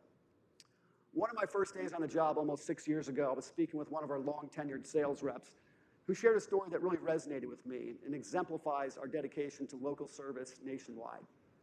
He was speaking with a longtime customer who had just read an article about Core & Main that referenced the 240-plus branches we had at the time. Well, apparently this came as a surprise, as the customer shared they had no idea Core & Main was such a large national business, saying, "I've always thought of you as my local Core & Main branch down the street." That really resonated with me, because in a way, that's who we are. Our integration process and playbook are well-defined, scalable, and highly flexible based on the needs of each company that we welcome into the Core & Main family. And while our preference is generally to partner with management teams and owners who want to continue working for Core & Main post-close, and you'll meet a few great ones here shortly, but we can also accommodate scenarios where owners are only interested in a short transition period before riding off into the sunset. Because of our deep bench of experienced leaders, we are uniquely well-positioned to provide a solution like this. And we're also happy to continue using the brands of companies we acquire if there's value in the market or if it's important to recognize the legacy of the company that we're acquiring. I've spoken a lot about process and how it's incredibly important to what we do. And one of my primary goals from day one was to establish a formal, disciplined process that is both repeatable and scalable, with a clear focus on a well-defined set of strategic and financial filters. We are highly focused on acquisitions that will increase our geographic footprint, augment our product portfolio, have strong cultural alignment, and of course, enhance our talent and capabilities through the addition of great people. We're focused on select critical infrastructure industries and fragmented markets that require a high degree of expertise and highly specified products. Our financial filters are straightforward and guide us to pursue the most attractive opportunities that exceed our return hurdles, are margin accretive through synergy realization, and have low CapEx requirements, allowing us to generate a high degree of free cash flow. Our focused approach positions us incredibly well to continue our core market consolidation and expansion into complementary markets that provide profitable growth and margin enhancement opportunities. As I've shared, we have a process-driven approach to help us develop and capture a significant M&A pipeline opportunity. As Brad mentioned, our strategic planning process guides our action and sets our direction on which opportunities to pursue. But to do this successfully, we need good data. So one of my first priorities when structuring our strategic planning process was to build out a comprehensive market map so we have a clear picture of the competitive landscape in our core markets, with granular data down to the district level. Because of this, I believe we have the most detailed and accurate market level data thanks to the close collaboration with over 100 field team members who are continuously involved in our target identification and market mapping exercises, which ensures we maintain a clear view of the opportunity in front of us. Our deal sourcing methodology leverages data and analytics, as well as the close collaboration I mentioned with our incredibly knowledgeable and experienced field team leadership. Through this work, we've developed a comprehensive proprietary database of acquisition targets, and we're building relationships with owners and management teams on a daily basis. While the majority of our deals have been and will continue to be proprietary, those that were in a formal auction were generally limited, and we came in as the preferred buyer. I take great pride in the teams we've built that have accelerated our efforts, cementing M&A as an integral part of our growth story. We have dedicated M&A and integration teams in place with a strong track record of execution, working in close partnership with field leadership and functional teams. As we continue to identify opportunities to grow our TAM, we've rolled out our market mapping exercises across several complementary markets, leveraging our proven core market M&A playbook alongside highly customized third-party research needed to give us the detail we need to execute on our inorganic growth strategy. We've already made great progress with our expansion in geosynthetics, natural gas, and concrete structures, and we're continuously evaluating additional markets that align with our growth strategy. Through all of this work, we've identified, contacted, and begun planting the seeds with hundreds of acquisition targets, which enables our relentless pursuit of a vast acquisition target universe. Our active deal pipeline generally consists of around 15 active opportunities at any given time, but not every opportunity is right, or at least not right now. On average, we review 50 or so opportunities annually, only pursuing those that align with our focus and pass our strategic financial filters. Given our track record and all the work we put into developing relationships with the owners of the hundreds of companies in our proprietary target database, we see a clear path to $1 billion of incremental revenue through M&A over the next 5 years, and significant runway to continue acquiring great companies that comprise our $40 billion fragmented industry. Now, I've shared with you how we've achieved our position as the acquirer of choice in the industry with our intense focus on people and process. What I'm sure you really want to hear is how our M&A strategy creates value for our shareholders. Given our size and scale, we are optimally positioned to realize synergies through M&A, driving significant value creation. We primarily think about synergies in two ways: revenue and margin. On the revenue side, we've consistently proven our ability to drive above-market growth in companies we acquire through access to our functional support capabilities and our focus on operational excellence. And the companies we acquire gain access to our broad array of products virtually overnight, given Core & Main's nationwide one-stop shop offering. On the margin side, we're able to migrate acquired companies to our preferred supplier programs, which can immediately add 100 to 300 basis points to the bottom line. And we've proven our ability to achieve scalable growth on our existing cost base.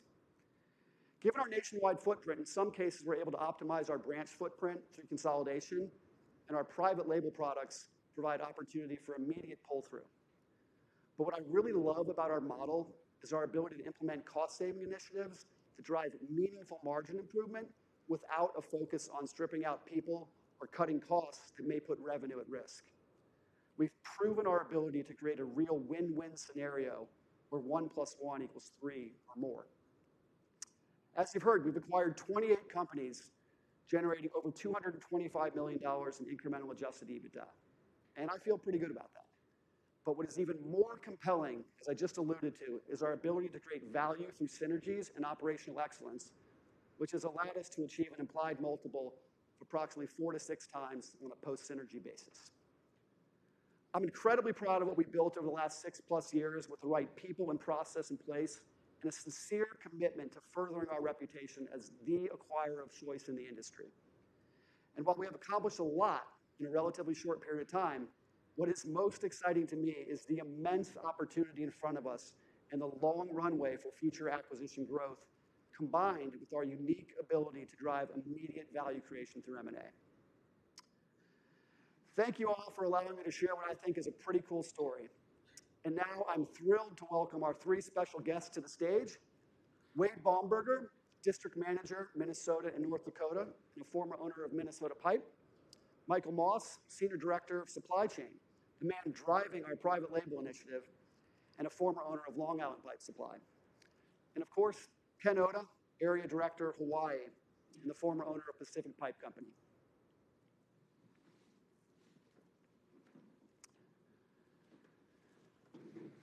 Welcome, gentlemen. Thanks for making the trip. Appreciate having you here. So we're going to start with a brief introduction from each of you, and then would love to hear a little bit about your interaction with Core & Main prior to the acquisition, and just a little bit about your legacy companies. So let's start with Wade. Thank you. Wade Baumberger. I'm currently a district manager for Core & Main, and my responsibility is Minnesota and North Dakota. So prior to that, I was a partner and a president of a company called Minnesota Pipe and Equipment that was founded in 1989 and had grown to 3 branches in the Minnesota market. And I was a competitor of Core & Main's, and I knew Core & Main very well. I knew a lot of their people, met them at trade shows, had a respect for each other, and they were a great competitor. I mean, as far as a competitor goes anyway, so. In the spring of 2017, my partner, he had been retired for a couple of years, and he came back from Florida after the winter, and we sat down, and he was finally deciding he wanted to figure out an exit strategy, and we had a few discussions, and it was a lot for my wife and I. My wife's also involved in this business and has been for her whole career also, and for us to take that on and buy him out and plus try to continue to grow our business felt like a lot. So we made the decision that it was time for us to look at selling the business. So we put the business up for sale and had a lot of interest, and I presented to private equity, I presented to national companies, independent companies, but Core & Main I knew who they were the clear choice. It was a very important decision for me. I mean, I had a small company with 25 employees, and this decision was very important that your employees are your family, they're your friends, or who you spend your weekends with. That's what this business does to you, that they're your family. So it was really important for me to find the right partner. And I knew Core & Main was the leader of waterworks, and I wanted to go with a company that I felt the most comfortable with for my people and myself. I wanted to continue on, and I wanted to work with the best. So that's where we ended up. Well, thank you for that, Wade. We're thrilled that you and Bonnie chose Core & Main and trusted us to bring your family into our family. So thank you. Happy to have you here. Michael, let's move on to you. Yes, good morning, everybody. Michael Moss. I am the Senior Director of Supply Chain. Some people at this company can say they've been here for 50 years, and I can proudly say I've been here for 50 months. Previously, I was with my family business, which was founded by my father, Robert Moss, in 1975, which was Long Island Pipe Supply. We were a fire protection fabricator and distributor, and we led in our markets with service and what we had felt was industry-leading expertise up and down the roster of 350 or so employees, which ultimately led to remarkable growth. At the time we sold the business to Core & Main in July of 2019, we had 22 locations spanning across 11 states. What made Long Island Pipe unique were 2 different business units. The first focused in domestic manufacturing, which is Albany Pipe and Nipple, and of course, our private label division with global supply chain capabilities. Now, in regards to our relationship with Core & Main prior, we were competitors. But I would categorize it as a healthy competition. Core & Main definitely pushed us as a regional business to continually enhance our product offering, our service level, and of course, our strategy. Thank you for that, Michael. As we talked about, the Long Island Pipe acquisition was transformational for our fire protection business and brought us incredible capabilities in private label, which you're helping drive today, and we've got plenty of opportunity ahead there. Ken, how about you? Well, good morning, everyone, and aloha from Hawaii. I probably traveled the farthest, 5,000 miles and 11 hours away, and this guy traveled about 5 miles. But it still took 2.5 hours. That's right. I've been in the business, in this industry for the last 31 years. It's an incredible journey for me, and it's an opportunity that I just enjoy being in this industry. I have 4 locations in Hawaii, on the island of Hawaii, on Maui, and also on the Big Island, and Oahu. It's been a wonderful journey just going through all the life cycles of opportunity for growth in Hawaii, and it's been a journey that I want to continue on. Thank you for that, Ken, and we certainly want you to continue on as well. From the first day we met Ken and the team in Hawaii, it was immediately clear that the cultural and strategic fit was just incredibly strong, and it's really proven that out so far, and we're just getting started. Thank you. So next question I'd like to ask, why did you choose to partner with Core & Main? And in your opinion, what do you think makes Core & Main the acquirer of choice? Ken, we'll start with you on that. So the biggest important part of making those big decisions on our side was really just the culture and the opportunity for growth, specifically for Hawaii's growth and our people. So the culture side of it was really important on our statue of how do we have that balance of values that how it correlated with Core & Main. It was collaborative teamwork that they checked off the box for Core & Main. It's mutual respect, checked off the box. It's abundant generosity that I've seen of what Core & Main is all about, just helping the co-workers, helping the community, and helping our customers. It's all of those things that the value was so important for our family at Core & Main, which we call the Ohana. It was a mutual respect of understanding and getting a point across of having ideas and having opportunities for growth. When we looked at growth for our side, we generated, so it's my anniversary. It's been about 2 years since on Core & Main, and we increased our EBITDA by 65%. And I credit for Core & Main's opportunity for growth because of the new revenue stream we had from erosion control, wastewater treatment plants. We've never had that opportunity for that growth of different sectors in our industry itself. So it just gave us that opportunity, but also it gave us a lot of referrals also coming to Hawaii of the national contractors. So you had that opportunity for growth and expand and get better. Yeah, thank you for that, Ken. Certainly a great story. We talked about the broad array of product offerings that we enable our acquired companies to take on. It's a perfect example there, and obviously the success speaks for itself, but more importantly, the cultural fit has just been incredibly strong, and we're thrilled to have your team as part of the Core & Main family. Michael, let's move on to you. Yes, of course. As Ken mentioned, anniversary, selling your business is sort of a very, not sort of, it is a very big decision. It's sort of like getting married. So Jeff, you've been married how many times? 28, I guess. So, from a geographical perspective, Long Island Pipe was very complementary to Core & Main Fire Protection. Our business was concentrated in the upper Northeast, really in the New York metro area, where we filled a lot of the white space, which excited us that we were able to bring value back to Core & Main. As a family, with our private label division, we always had this dream of having nationwide distribution. With joining forces with Core & Main, that gave us access overnight to, at that time, over 250 local branches. Partnering with Core & Main also gave us access to new product lines to better service our customers. For example, fire pumps, to name one.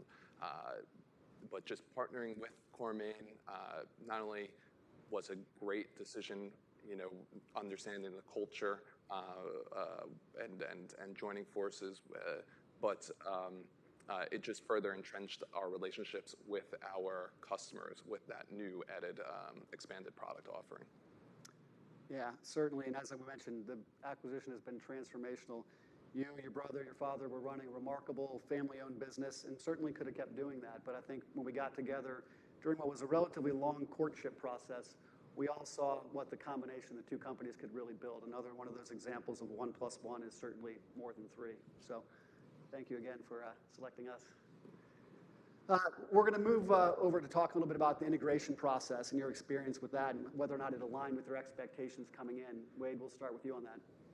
Well, the integration process that's the big challenge, right? I mean, and we hear this 1 + 1 = 3, and Steve told me that very early on. Wade, well, we bought your company now I need you to go turn this 1 + 1 into 3. So I was like, well, what's this all about? But I quickly understood what he wanted to happen here. So, you know, the first step was getting the two sales teams together. I felt that was the big challenge. You know, they acquired our company, and we had two sales teams that were competitors. You know, so they didn't. As you understand, they're competitive people. Salespeople are very competitive, but we brought those two sales teams together. There was give and take. The new team had to understand that I was a new leader. They had to learn about me, and I think what they figured out, they got to see the passion that I had, and they knew that I was there to fight with them. I love the battle, and I love to win. So those integrating that was the big key for us, I think. And then after that, we could find the synergies and start growing, figuring out where the synergies were and how we were gonna make 1 + 1 = 3. And we did that with, they had a St. Michael, Minnesota branch of Core & Mains has a fusion initiative, a big fusion tech team there, and they're amazing. We didn't have that at Minnesota Pipe. They had a census water meter line. You heard about the water meters and what goes on with that. That was not part of what Minnesota Pipe had, so that was a big add, another synergy. And tell you a little story about within a couple months after we were acquired, I was at a trade show and I ran into another independent, a guy that was running another independent waterworks company that I had known over the years, just like I knew a lot of the Core & Main people, and you exchanged pleasantries, but he was kind of more cornered me and asked me about what was going on and how did this go with Minnesota Pipe, and pretty soon I could tell he wanted a little more than that. So we had more discussions, and pretty soon, within 6 months, I had brought him on board with Core & Main and 6 of his employees, and we started a brand new branch in Fargo, North Dakota. So it was it's kind of crazy how even having relationships with some competitors and being cordial to each other and being able to have a beer at a trade show can turn into something like that. So it was pretty amazing. We were able to open up a new branch, and that's why I tell Steve 1 + 1 really equaled 4 and approaching 5. There you go. Love that. You know, that's one of our favorite acquisitions that really wasn't an acquisition. We got a whole branch and a team through Wade's relationships, and it's just a great example of relationship development. Again, success breeding success. So excellent story there, Wade. Ken, if you could share a little bit about the integration process and if that aligned with your expectations coming in. Sure. So it was all about, for us, it was about emotional comfort, trying to acquire or at least get the understanding of these, the integration staff of helping, caring, very authentic on Core & Main style. Their integration department, their team is just first class. It was welcoming. It was amazing. They did one-on-one interviews of just having to make sure all of our understanding of from the medical to all of our HR. It was incredible of what they've done, and I think it was such an important because that's right out of the gates. We had to move forward, but they just did a wonderful job. Thank you. It's good to hear. We talked a lot about the importance of people and process, and certainly the people aspect of an acquisition is the most important. If you don't get that right, nothing's going to go well. And I can share that we had no shortage of people that wanted to sign up to help with the integration process in Hawaii there. Yeah, and I'd like to add on to that. I mean, we were the first acquisition, and this had to be new for the Core & Main team and the integration people, and the fact that they were there. A lot of anxiety with my employees, and you know, I telling them I'm standing here with you, but just having the Core & Main team there at our branches, bringing that data across, and it was amazing that we could write orders and purchase orders and sales orders and take care of all of our legacy customers immediately from day one, you know, and so that was really a great integration process. Yeah, well, thank you for that, Wade. And again, very purposeful. So love to hear that it's working out. So obviously with acquisitions, there's a lot of change, right? So want to chat through some of the differences in your businesses following the acquisition, and then share some benefits about what it's like really operating under Core & Main with our large national footprint. Wade, let's start with you on that. Well, you know, so I'm coming up on my 6th year, but a lot of the differences were some of, you know, the estimating, the synergies that innovations team brought, the estimating software that they had was so much better than what we had, and we were more efficient. We were able to combine the 2 estimating teams into one so that was a synergy. We combined our treatment plants. We both had a treatment plant into one, and now we are the undisputed leader in treatment plant business. We went from 3 stores to 6 stores in my Minnesota market, and now grew North Dakota to 2 stores. But having 6 stores, you know, why is that? What is so great about that? Well, what's great about that is your ability to service our customers and the locations of these strategically placed branches. I tried to strategically place my branches where I had an advantage or where I could service in growing communities, and maybe Core & Main or HD Supply didn't have a branch. But now we had 6 branches across a whole market, and when a contractor wins a bid and you have a store that can service a project within miles of the project, it's a big deal. So that was one of the differences, and just the fact that we didn't have to. My wife and I didn't have to worry about AP and AR and all the training. I mean, that's a lot when you're trying to run your own independent business, and now you have all that support behind you, so we could focus on the operations and how to make our business grow and be more profitable. And I could help, you know, more time for me to work with the sales team, and that's what I love, selling and winning. Yeah, thanks for that, Wade. Some great examples of, you know, we're not just buying companies for growth's sake, right? But we're buying the right companies in the right geographic locations, bringing in the right people, the right teams, and then equipping with capabilities to improve their operations with the ultimate goal of serving our customers in those local markets. Michael, let's hear from you. Yeah, I would say one of the benefits has been the training and learning programs. It gives our employees the opportunity to grow within the organization, as well as better service our customers. As Wade mentioned, the support of the functional units, we don't have to worry about fleet or real estate. That's handled by all the corporate functional units and allows us to run our business more efficiently, as well as scale up. The continued investment in technology and innovation has been life-changing for our business. And most importantly, the unwavering commitment into the private label product offering. At the time we sold the business, we had roughly 2,500 SKUs, and we were really focused in fire protection at that point. And as we stand here today, we have, with our diversification into waterworks, we have nearly 8,000 SKUs. It gives you a little bit of an understanding of our growth over the last 4 years. I like the nice extra margin we're making on those valves. Thank you for that, Michael. Yeah, you touched on a few key things there. I mean, again, these were great entrepreneurially run businesses prior to us acquiring them, and they were doing a great job in their own right. But when combined with Core & Main, we're able to offer additional training and career development opportunities, innovation, software tools, and products. So again, we're better together, and that's really one of the goals. Thank you for sharing that, Michael. So one final question for each of you. Obviously, all of you have been incredibly successful, part owners of a business that sold us, didn't necessarily have to keep working, yet here you are. So Wade, we're going to start with you. What keeps you here at Core & Main? Well, early on, it was, you know, I didn't want to end my career just taking a check and walking away. I was young. I wanted to follow through. I appreciated that Core & Main believed in my company and was willing to give me a nice check and ask me to continue on and lead the team.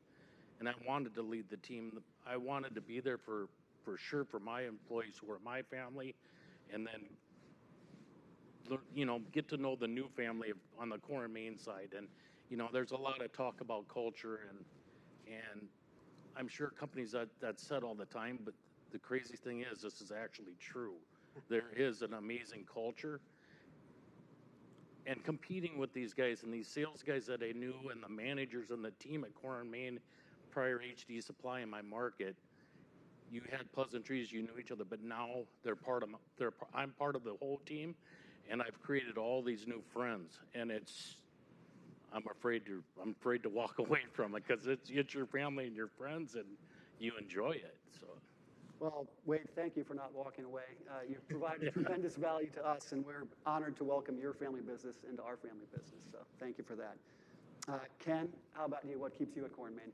It's two things. Is for us, it was just for me to stay is because of the people and the entrepreneur spirit of Core and Main style and how they do business. So it's going back to why I chose Core and Main in the first place. It's really Core and Main's family's culture and values. It's an example, even exactly what Wade was saying. We live and breathe every day about our culture, our values, and I'm so happy of that decision, and that's why I'm staying from a Core and Main standpoint. I enjoy the business, I enjoy the industry. What Wade was saying also is just part of the family. We celebrate our wins together. We see our family that is also part of our Ohana outside of work is just so enjoyable. The entrepreneur spirit side of being responsible of our P&Ls. So our district is responsible for our P&Ls, and we're accountable for it. And I really enjoy that. Being an entrepreneur and going back now to Core and Main, we're still responsible for our P&Ls and making sure our EBITDA is at the highest level it can be, making sure our expenses are controlled. So it's been, I look forward to doing that on a daily basis also. The last thing I want to say of why I stay with Core and Main is how they view and they support our community.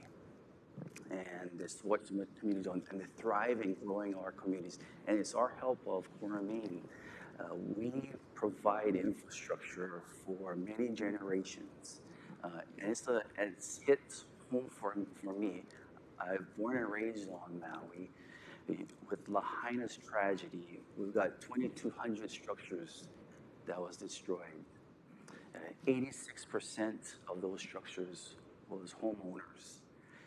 We want to be part of this solution. We want to help that community get back on schedule, get back and have that opportunity to go live in the Lahaina city.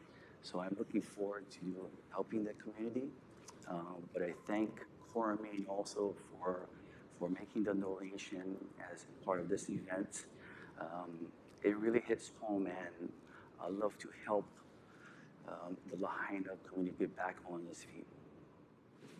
Thank you for that, Ken. Yeah, certainly a tragedy, as we discussed, and our thoughts and prayers are with all of those impacted. Of course, we'll continue to do everything in our power to help rebuild that community. And thank you for putting your trust in us. It's been a pleasure getting to know you and your team, and I'm glad you decided to stick around. Michael, last but not least, what keeps you at Core and Main? All right, well, Jeff, have you ever heard the philosophy, love what you do and you'll never work a day in your life? I was born in this industry, I grew up in this industry. However, sometimes family businesses can be challenging. I'll be the first to admit I was nervous joining this organization. I didn't know what to expect. But as Wade and Ken have mentioned, the culture here is warm and welcoming, and I feel like this has been not only the perfect fit for myself, but my team. Brad and Steve have mentioned private label is in the early innings, and I feel that I'm here to lead us through those innings to a perfect or a complete game. And I'm just excited to watch us scale that business. And as Ken, you may say a little bit better, but we're one Ohana. Yeah, thank you. That's great.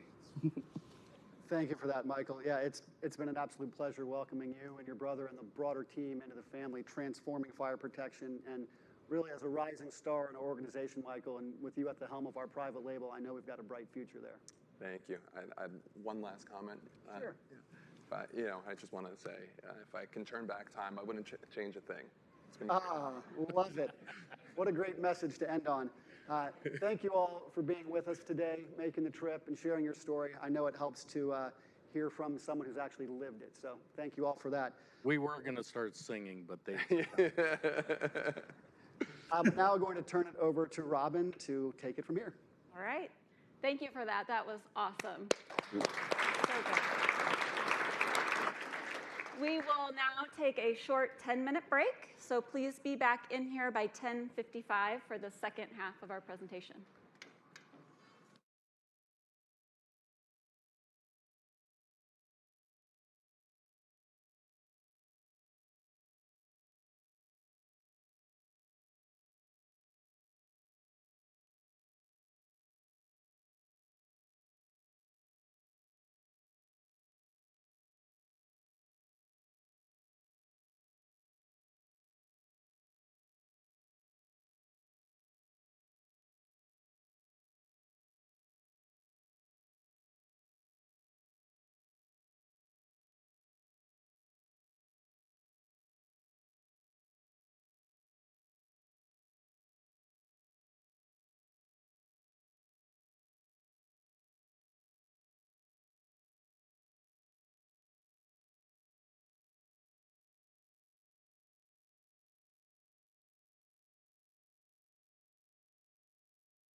All right, welcome back, everyone. We're going to kick off the second half of our presentations with a short video, and then Laura Schneider, our CHRO, will take the stage.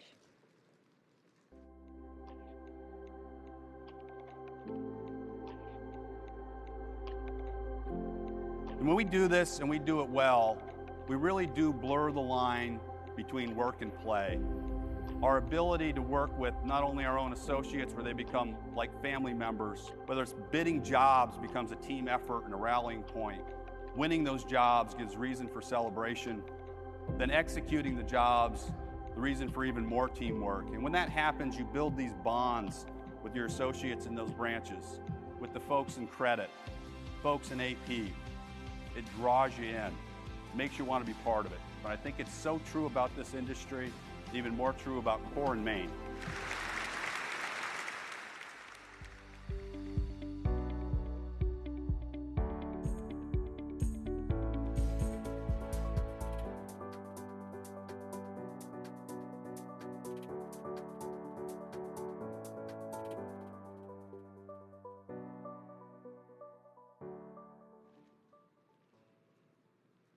When I look at that video each time, it just makes me so incredibly proud of our people and the impact that we have on our communities. So let's get back to business. Welcome back, everyone. I'm excited to kick off the second half of our Investor Day by addressing our culture, why it is unique, and why it is a competitive advantage. I'm Laura Schneider, CHRO, and I've been with Core & Main for over 12 years. Prior to my time here, I was with Anheuser-Busch InBev for 28 years, leading HR teams in manufacturing, sales, and distribution. You know, Jack mentioned earlier that 35 water mains break every hour in the last hour. And I was thinking, I sure hope it's not another one in my backyard. So as Steve mentioned, our team has accelerated significant growth and change since 2017. Spinning off from HD Supply, rebranding the company to Core & Main, taking the company public, and completing 28 acquisitions, all the while consistently delivering profitable growth. Our people-first approach is our foundation and why we win, both now and into the future. Our culture is entrepreneurial, purpose-driven, and authentic, and it is our competitive advantage. So here's 3 reasons why. 1, we are committed to being the employer of choice, attracting, retaining top talent, because we know that those with the best talent win. Our people-first approach sets us apart in the marketplace, and we strive to make the entire industry better by developing industry leaders across our 320 branches with local expertise nationwide. And 3, our pay-for-performance philosophy aligns our business strategy with our financial objectives and drives an entrepreneurial mindset across local markets. At Core & Main, we've remained steadfast on cultivating top talent to plan now and for the future. A people-first approach starts with attracting the best talent and striving to be a talent destination. I'd like to highlight some of our talent attraction initiatives on the left side of your slide. Our value proposition of bettering our communities by advancing reliable infrastructure authentically resonates with all generations. Candidates want purpose in their work, and we offer it. As Brad mentioned, we utilize local market knowledge to identify gaps in our service area and identify top sales talents to staff greenfields and underpenetrated markets. We supplement that local market intelligence with sourcing tools and virtual talent communities for a broad reach. These tools, along with targeted veterans programs like Heroes Make America, Help us cast the net wider to source a broad range of qualified and diverse candidates. We believe in and support diversity because it is good for business, supporting innovation and reflecting the communities that we serve. As an example, we have more than doubled the representation of women on our senior leadership team since 2017. We'll talk more about training later, but it is a big attraction for talent. 87% of our associates tell us that learning is an important part of their daily work. Jeff talked about being the acquirer of choice. We're also committed to being the employer of choice. We recognize as an industry leader we're recognized as an industry leader for robust career development, and we've been named a top workplace for 7 consecutive years in a row. We build trust and ownership through our family-oriented and performance-based compensation, and we incent associates to act like owners. Our decentralized leadership approach is authentic and feels like a small local business, but with vast resources. Our associate-run Culture Plus and Women's Network organizations demonstrate our commitment to diversity and the advancement of women in the industry. Our operating model is agile, and whether it is COVID, inflation, expanding into 2 new markets or product lines, or other changing market conditions, we are agile and we can pivot quickly. We see that our approach is working because 85% of our associates recommend Core & Main as a great place to work, compared to a benchmark of 73%, and that's pretty significant. As Jack mentioned earlier, we offer not just a job, but a career in a winning, people-first culture. Our culture and local experts are the backbone of our business. We talked earlier, but we value experience at Core & Main, and our dedicated workforce of 4,500 associates has nearly doubled since 2017. We focus on retention and celebrate the tenure of our associates. Our average tenure at the manager and above level is 14 years, and we maintain an exceptional retention rate of 87%. Despite our significant growth and transformation, we've continued to improve our engagement scores year over year, with a 78% positive engagement score, up from 73% in the prior year. Because of our strong focus on development, we enhance external recruiting programs by growing our own internal talent. We identify feeder roles like operations managers or inside sales roles. We move high potential talent through intentional career progression. These programs are strong retention tools in the long run. Our structured early career programs, which you'll hear more about today, are in very high demand by our managers, and they deliver top talent to our outside sales and leadership tracks. But as demographics continue to shift, we continue to minimize our talent gaps through annual talent reviews and succession planning. Our leaders know firsthand the value of succession planning. As last year, we seamlessly transitioned 4 out of 8 new regional vice presidents, accelerating their structured knowledge transfer without missing a beat.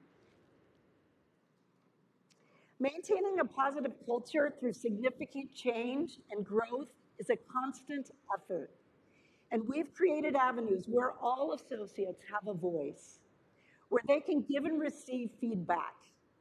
Having a multifaceted listening strategy helps us measure how we're doing as leaders and allows us to address issues quickly. Our strong retention enables knowledge sharing and continued growth. And as Jack and Brad often tell me, everyone in the industry knows that Core & Main is the place to be. We have demonstrated our commitment to building industry leaders.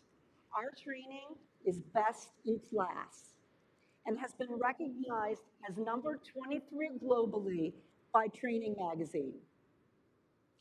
But what really sets us apart is our in-person training. Each year, we bring in over 700 associates into our training center to be immersed with senior leaders and other associates across the country. Our courses are designed and taught by top industry veterans, sharing best practices and driving innovation. Over 90 of them volunteer their time to mentor and give back to the organization. Our people know more about fire hydrants and sprinklers than you can imagine. And that makes them great teachers. But you might not want to stand next to us at a cocktail party. These learning experiences are so much more than courses.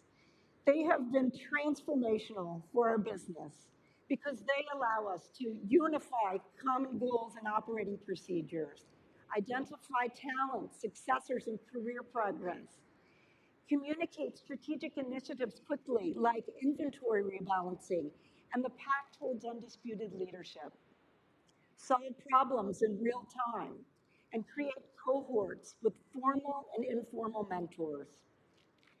COVID really forced us to think about training differently, and we have expanded our offerings to a wide breadth of training programs beyond in-person immersion, to leadership academies, which are certificate programs, e-learning courses with over 65,000 completions last year, role-specific training for our operators and sales force, and hundreds of multi-level leadership and coaching programs. When your people are highly trained and engaged, they are agile and confident and have an entrepreneurial mindset to continuously improve. We continue to invest in our people because they are critical to driving profitable growth in a highly specialized, increasingly complex industry. Another unique aspect of our culture is our pay-for-performance philosophy. It incentivizes our associates to embrace a growth mindset of operational excellence, innovation, and value creation. Almost all of our associates, 90%, are on a performance-based compensation plan, and this is critical to our success because it aligns us on growth metrics and it incentivizes them to act like owners and consistently go the extra mile for our customers. Leadership and branch incentive programs link compensation to the achievement of profitability and working capital efficiency.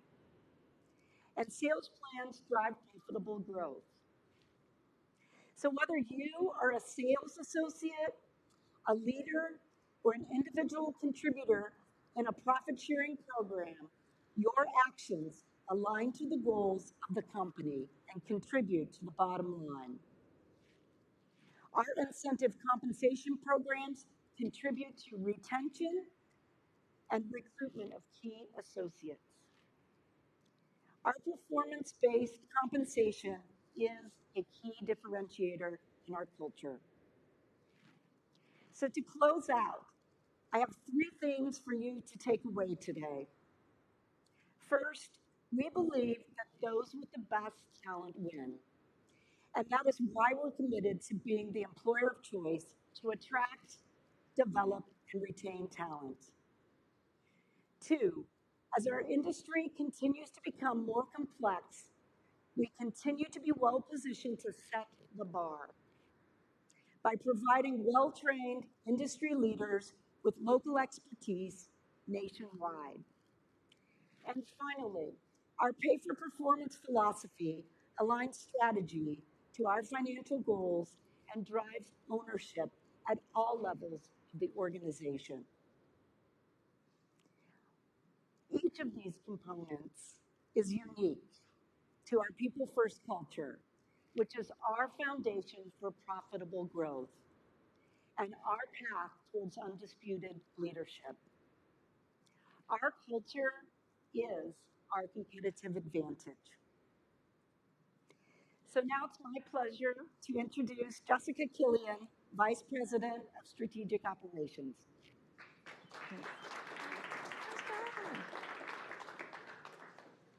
Thanks, Laura. Good morning. I'm Jessica Killian. I lead our strategic operations function here at Core & Main. That includes our innovation, M&A integration, and our pricing and operational support teams. This week, I am celebrating my 15th year with Core & Main, and I've never been more proud to be a part of this great team. We continuously hunt for opportunities to improve our business and create a seamless experience for our customers. Today, I get to showcase some of the innovations that our size and our scale have allowed us to bring to our customers. You've heard a lot of references to innovation today throughout the presentations. To us, innovation means getting creative to solve business challenges. Sometimes that's through technology. Other times it requires process changes or investments in resources. But regardless the approach, our focus is always on these three things: driving profitable growth, enhancing our customer experience, and driving margin enhancement. To get started, I thought it would be helpful to take you through the life cycle of a project. You heard a lot today about some of our tools, so I'm hoping this can help you connect the dots and show you how our industry-leading tools have digitized this effort from start to finish. I need to point out that our customers are our contractors on these projects. And as you've seen in the video from earlier, they are incredibly busy people and rely on us to elevate and streamline each step in this process so they can focus on what they do best.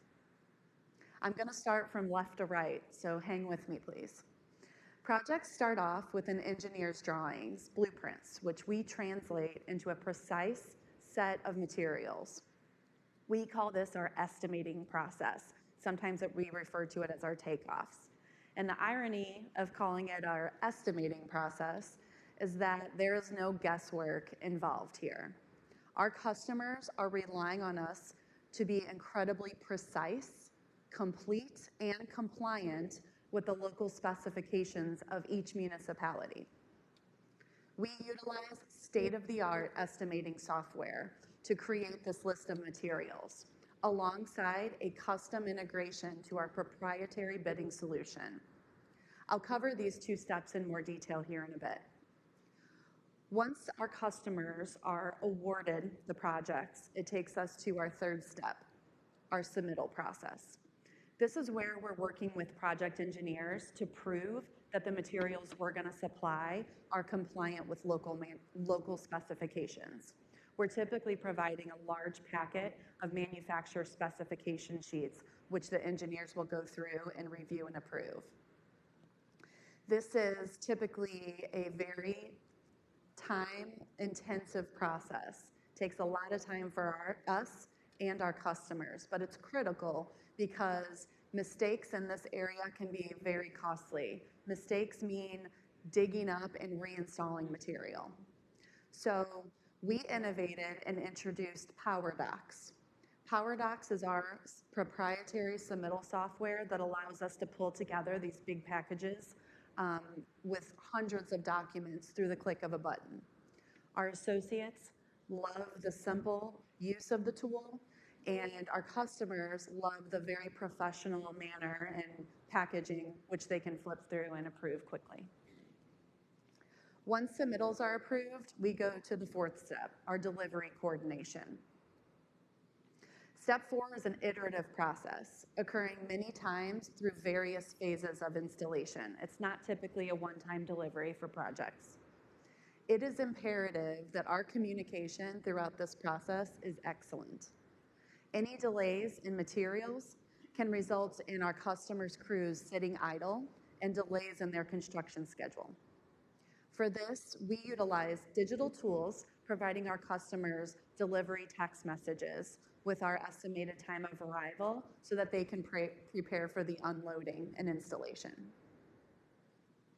Finally, we ensure our customers have all of the documentation they need to handle their funding submissions and manage their jobs, which they can access through our online customer portal. So you can see there's a lot going on here. Our digital solutions ensure excellent project execution, start to finish, positioning us as the partner of choice.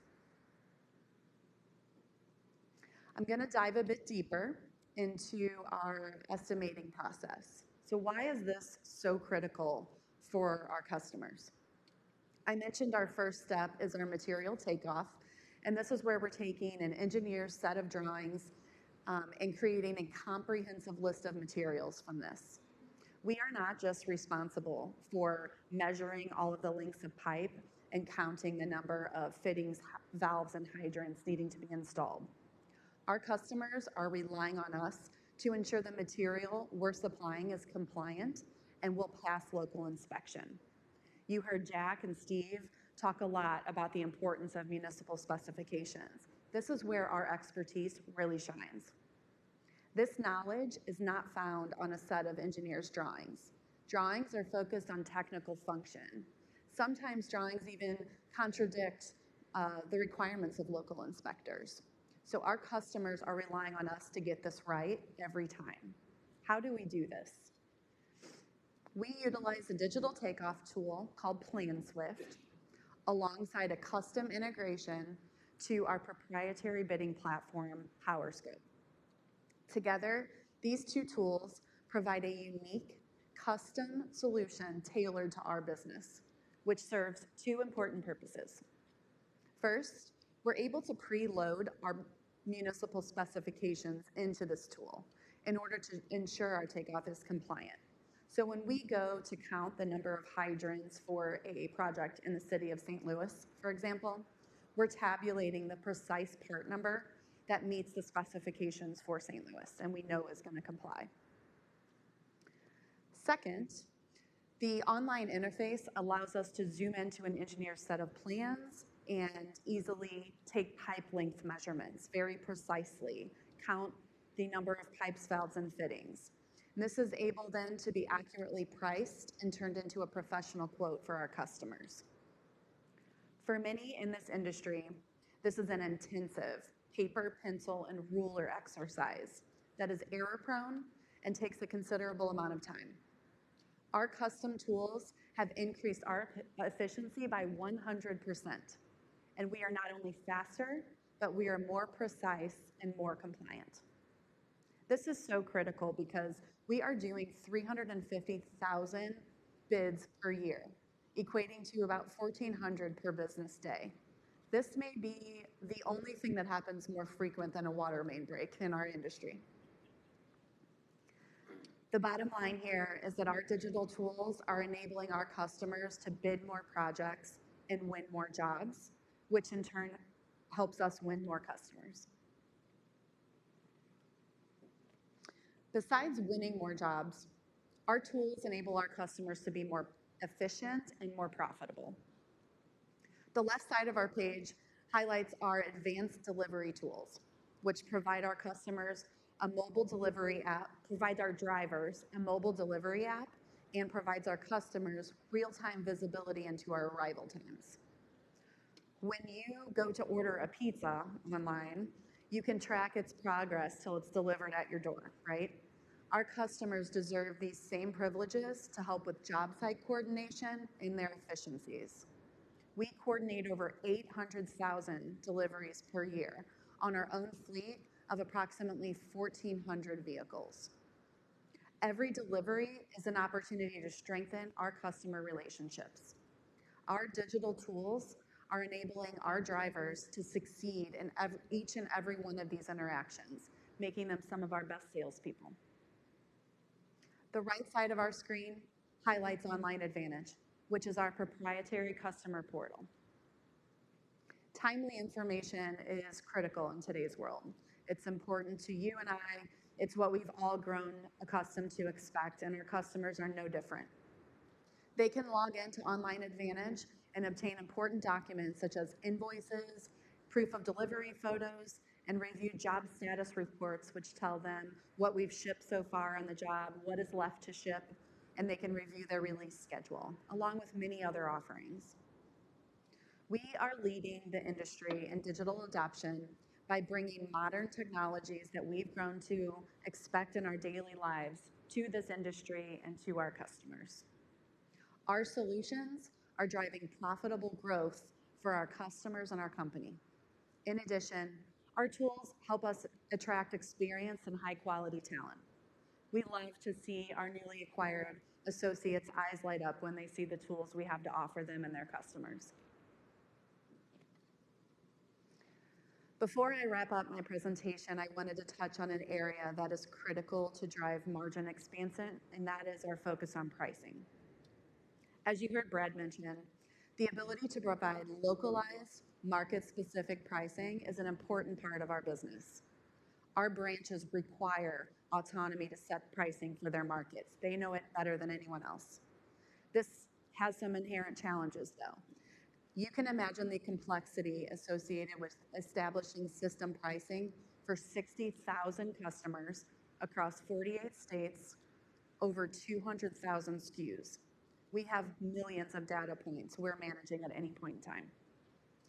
A few years ago, we innovated and invested in a model, creating a centralized team of pricing analysts to manage the data and system updates, while allowing our branches the autonomy necessary to set their own pricing.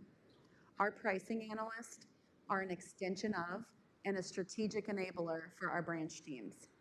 They are well integrated and leverage robust analytical tools to provide data insights and pricing optimization opportunities to help our branches make great decisions. This team was established just in time to navigate us through some of the volatile pricing environment our supply chain experienced over the last couple of years. Supplier cost increases were coming in at rates 4 times higher than we had ever experienced. And we were able to come out on top and grow our margins by 600 basis points through that time. This was a huge win, but we are really just getting started. The tools and the capabilities we have built will continue to drive margin enhancement well into the future and serve as a key enabler on our path toward 15% adjusted EBITDA margins. So, in wrapping this up, you can see that we are committed to ensuring every day we are better than the day before. We are laser focused on providing a seamless experience for both our associates and our customers, which drives profitable growth and margin enhancement. We are proud of the work we're doing to lead our industry in digital adoption. We know we have something special here that really sets us apart. And now, I have the pleasure of turning the mic over to our final speaker, our CFO, my friend, and the wise man who hired me, Mark Witkowski.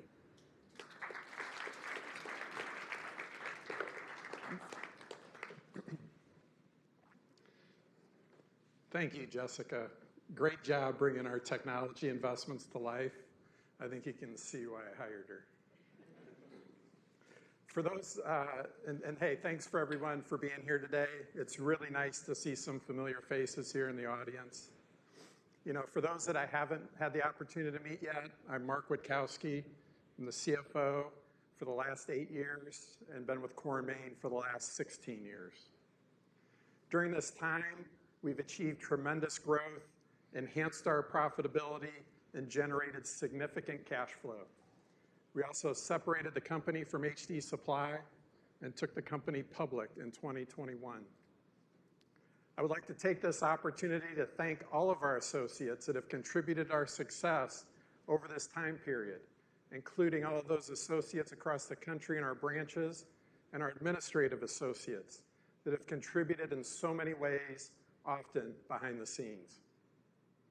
As I get started, just a few reminders of what you've heard about so far. You've heard about our vision for the business. You've heard about our significant and sustainable competitive advantages.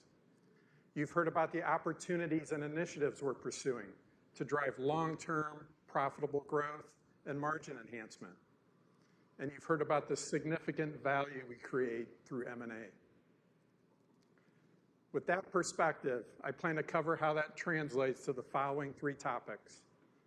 First, that we have a resilient business model with a track record of operational excellence driving superior financial performance. Second, that we have a proven playbook of repeatable value creation targets that drive long-term profitable growth. And third, that we are a strong cash flow generator with substantial financial capacity to execute our growth strategy while returning capital to shareholders. I'm extremely excited about where we're headed, and I'm even more excited to be here sharing it all with you. I'll start by highlighting our significant accomplishments and superior financial performance over the past 5 years. It's important to understand our historical financial performance as it sets the stage for why we have confidence in our ability to achieve similar results over the next 5 years. Starting with net sales, which has grown at a compound annual rate of 20% since 2018, growing from $3.2 billion to just under $6.7 billion at the end of 2022.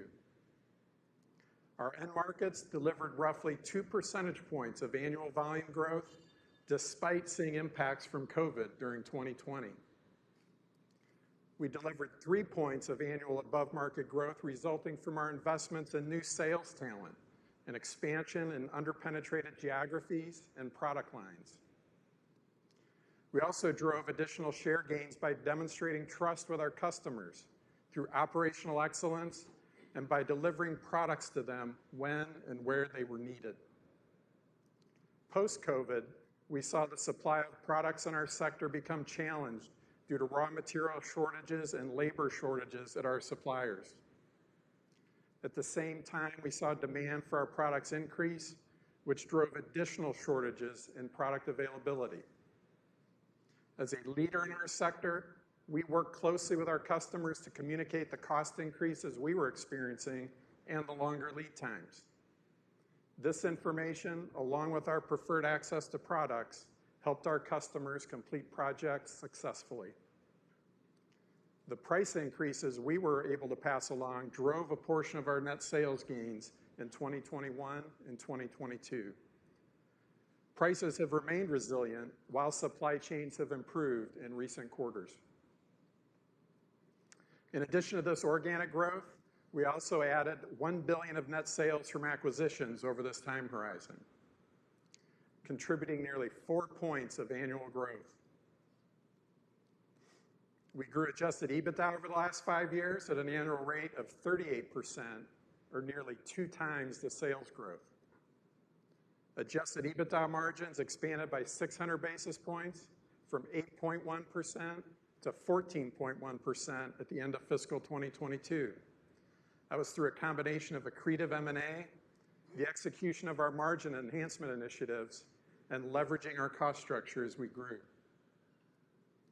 We delivered this exceptional margin expansion despite making significant and critical investments over the last 5 years to operate as a standalone public company.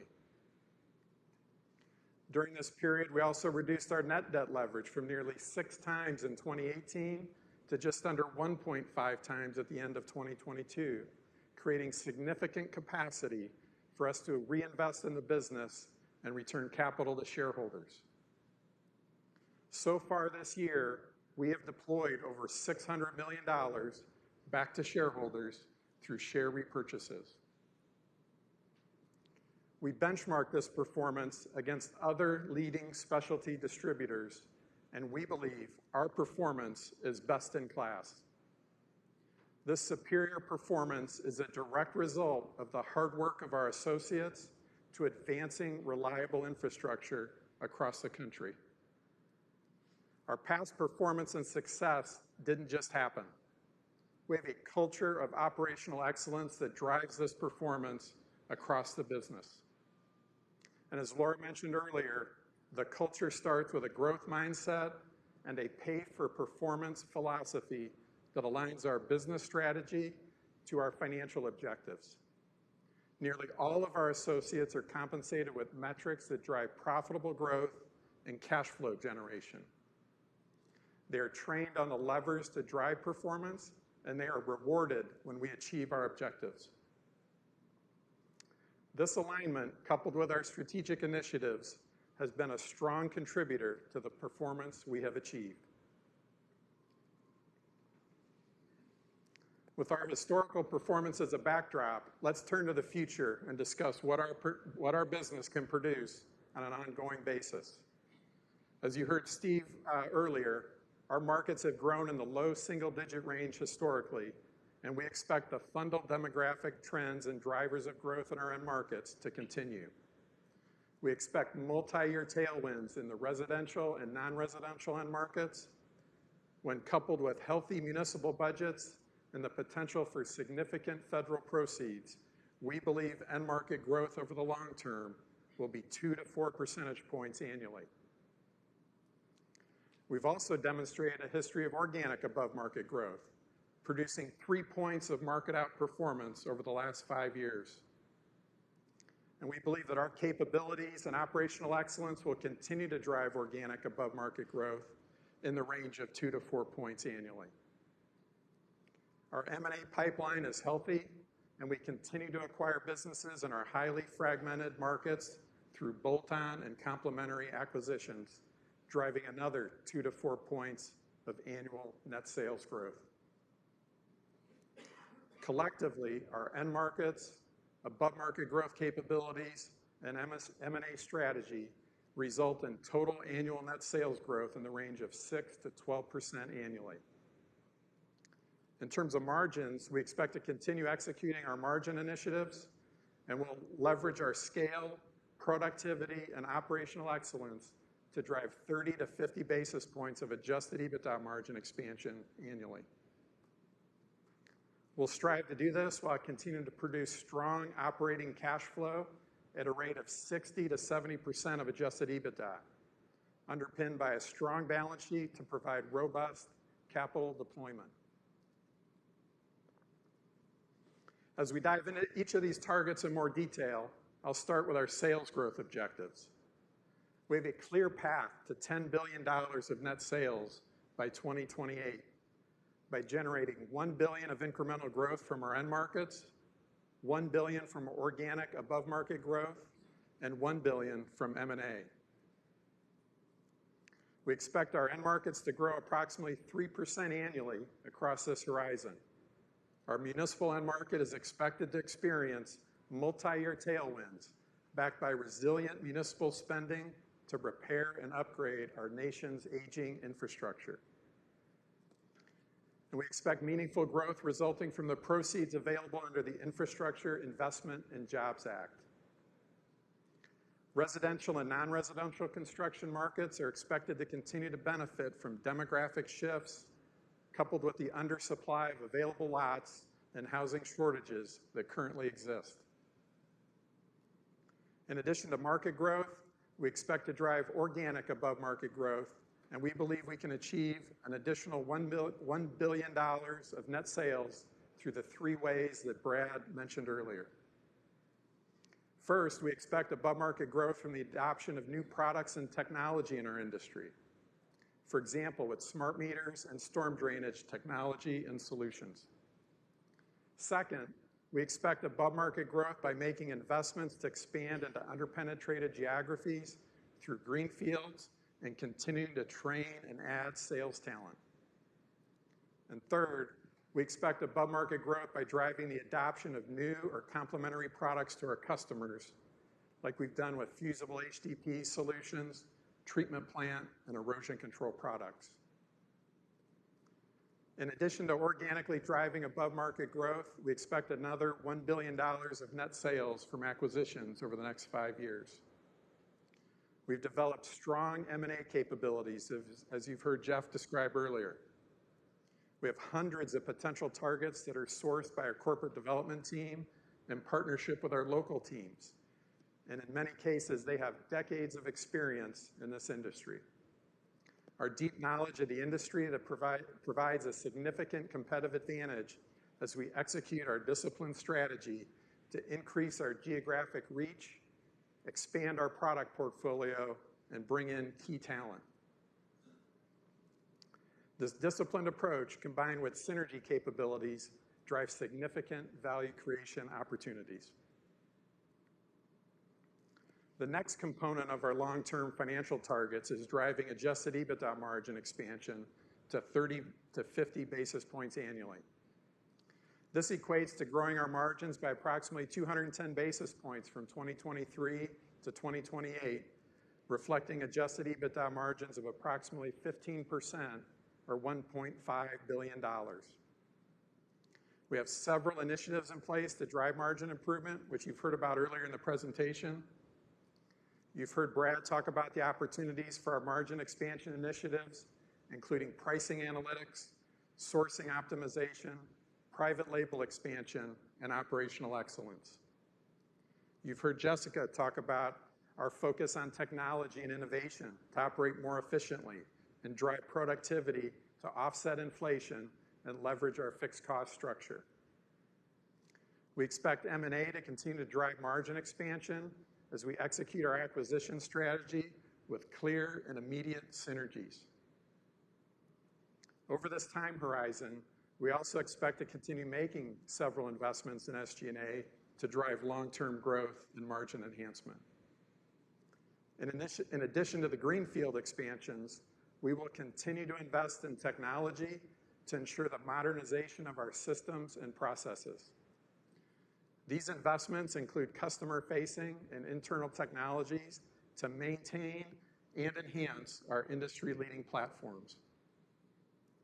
Combined, these initiatives are expected to expand margins by 30 to 50 basis points each year.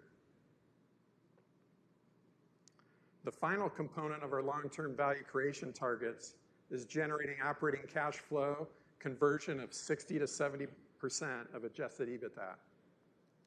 One of the most underappreciated aspects of this business is our ability to convert profitability into strong operating cash flow. Over this 5-year period, we expect to generate roughly $6 billion of adjusted EBITDA. We operate an asset-light model with working capital typically ranging from approximately 16 to 18% of net sales.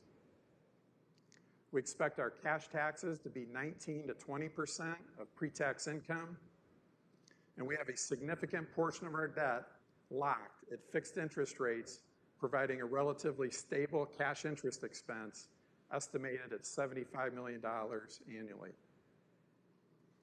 With these considerations in mind, we expect to deliver $3.5 to $4.5 billion of operating cash flows through fiscal 2028. That's consistent with our 60 to 70% conversion target from adjusted EBITDA. At a leverage target of approximately 2 times adjusted EBITDA, that provides another $2 billion of balance sheet capacity for capital deployment. With a total of $5.5 to $6.5 billion of capacity, we believe we will have ample capacity to drive our organic growth and M&A strategies you saw earlier, while still having excess capital to return back to shareholders through share repurchases or dividends. We'll use that available capital to drive organic growth and productivity with continued investments in technology, facilities, and equipment at a rate of 0.5% of net sales. We expect to deploy around $1 billion over the next 5 years, executing our M&A strategy, and the balance of our capital will be available for potential repurchases or dividends. In the near term, we expect to remain flexible and will consider share repurchases when opportunities arise. This may include share repurchases concurrently with secondary offerings by our largest shareholder. We're also evaluating the timing and the amount of an ordinary dividend program. and will consider various factors, including market conditions, available liquidity and cash flow, relative share price performance, and the progress on our other capital deployment priorities. We believe that the targets we've laid out here today create significant value creation opportunity. We are confident we have the right strategic initiatives and the team to deliver them locally and nationwide. Establishing appropriate targets is a combination of demonstrated historical success and continued investment in the business. Our strategy that you've heard here today gives us the confidence that we can continue to drive out performance and create value for shareholders. To close it out, we have a resilient business model and a track record of operational excellence driving strong financial performance. We have a proven playbook of repeatable value creation targets to drive long-term profitable growth, and we're a strong cash flow generator with significant financial capacity to execute our growth strategies while returning capital to shareholders. With that, let me invite Steve back up here for his closing remarks, and then we'll open up for questions. Thank you.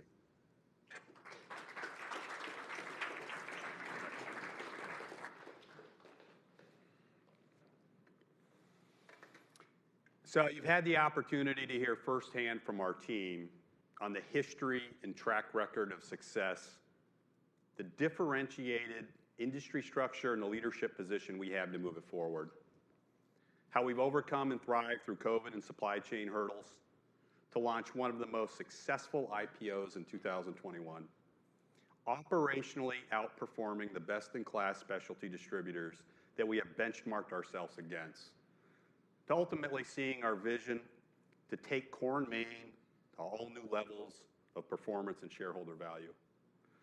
So our operating model, fueled by a powerful entrepreneurial culture, operational excellence, and strong operating cash flow, this will continue to deliver exceptional results, and our runway is unlimited. So I've been here 15 years, and in that time, I have never been more excited or energized about the opportunity stack Core & Main has in front of us. We have more levers than ever for driving growth and profitability. We have the cash flow generation to capture it, and the leadership team to execute on it. So with that, I want to thank all of our presenters today who did such a great job passionately presenting and demonstrating their expertise. And I especially want to thank all of our investors that are attending today in person and virtually. Your time is precious, and we hope this gives you greater insight to Core & Main. So thank you, and we're going to move to Q&A here. I'm going to take a minute to set up. Thanks.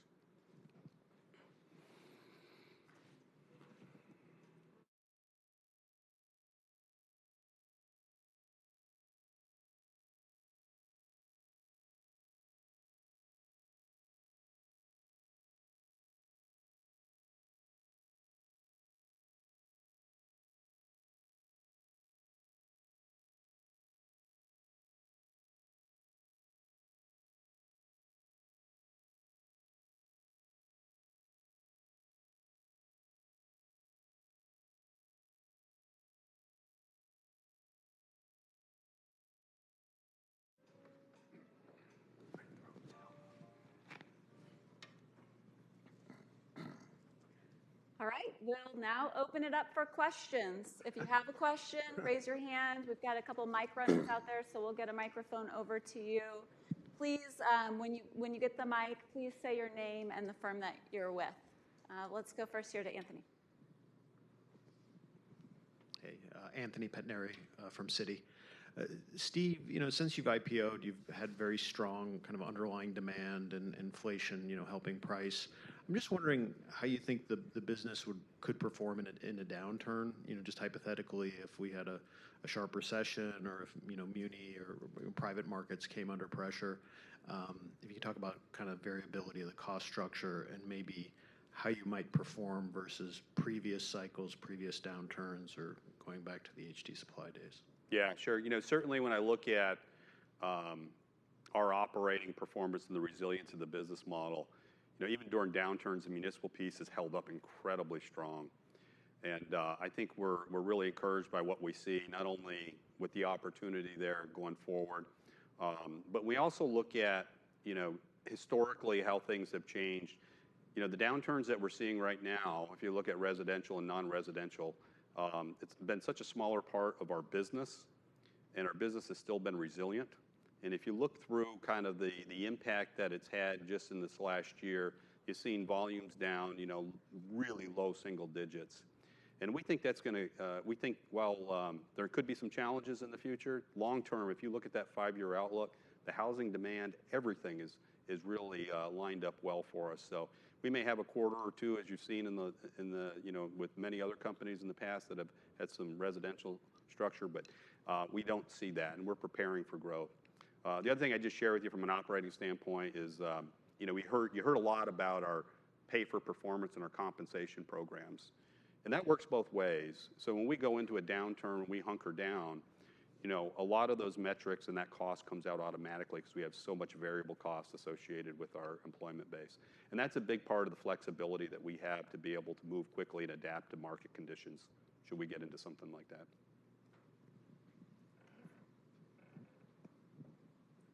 Thank you. Dave Manthe with Baird. First of all, thanks for the presentations. This is very helpful to get some of the color on the company. We appreciate it very much. Steve, my question for you is, in your presentation, you mentioned rate increases and additional funding to help municipalities upgrade their systems, and then you said something about a flywheel that will help fund that system. If you could talk about that. And then the second is a quick one for Mark. Your operating cash flow conversion, I guess it went from 55 to 65 up to 60 to 70, minor change, but if you could just talk about the reasons behind that. Mark, you think about that one, and I'll get to it. Yeah. So one of the unique characteristics about this infrastructure bill is the way it's structured today, particularly for the Clean Water Act. $55 billion will be dispersed by the EPA into each of the state's revolving funds. So those revolving funds are really meant for funding mechanisms for individual municipalities. So as the municipalities start borrowing from that with low interest loans, they pay back into that revolving fund. And so it creates a regenerative source in which we should have years and years beyond the original disbursement of funding capability for those municipalities. So it really is a flywheel effect. So that money goes in and gets reused specifically back into water projects, which should have a very long-term impact for our end markets. Yeah, Dave, and on the operating cash flow, really, a fairly minor adjustment that we made to it, raising it from 55 to 65 up to 60 to 70%, but it really reflects, I think, additional confidence we have in terms of the level of working capital that we need to carry going forward. We obviously made a lot of prudent investments into inventory during these supply chain challenges in 2020, really through 2022. And we've made a lot of great progress here in the first half of 2023. It's given us more confidence about the level of cash flow generation we're going to have on an ongoing basis.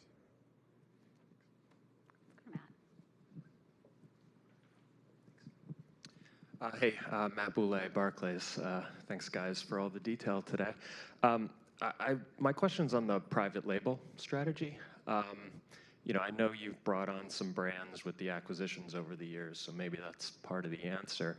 But my question is why has that private label penetration only been 2%?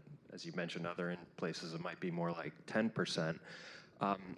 Is there something structural in there? Is it something to do with the products that has, prevented that? Is it just something you didn't really focus on in the past? So maybe kind of put that in context versus how you bring up to the 10%.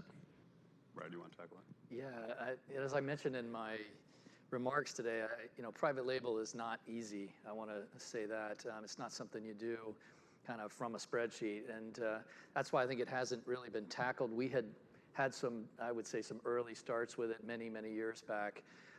But when we acquired Long Island Pipe Supply, it gave us this nucleus, this great talent, Michael Moss and his team, and a good starter kit of products. And I think it just, at that time, we were independent from HD Supply, and we're really able to choose to invest in it, and that's what we've done. We've seen its power, and I think there's a certain there's certain reluctance by, certain people in our industry to embrace that at first. And then when they see what it can do, great products, great features, your own supply base inside your own company, it's sort of caught fire, I would say. And we just become even more committed as we go.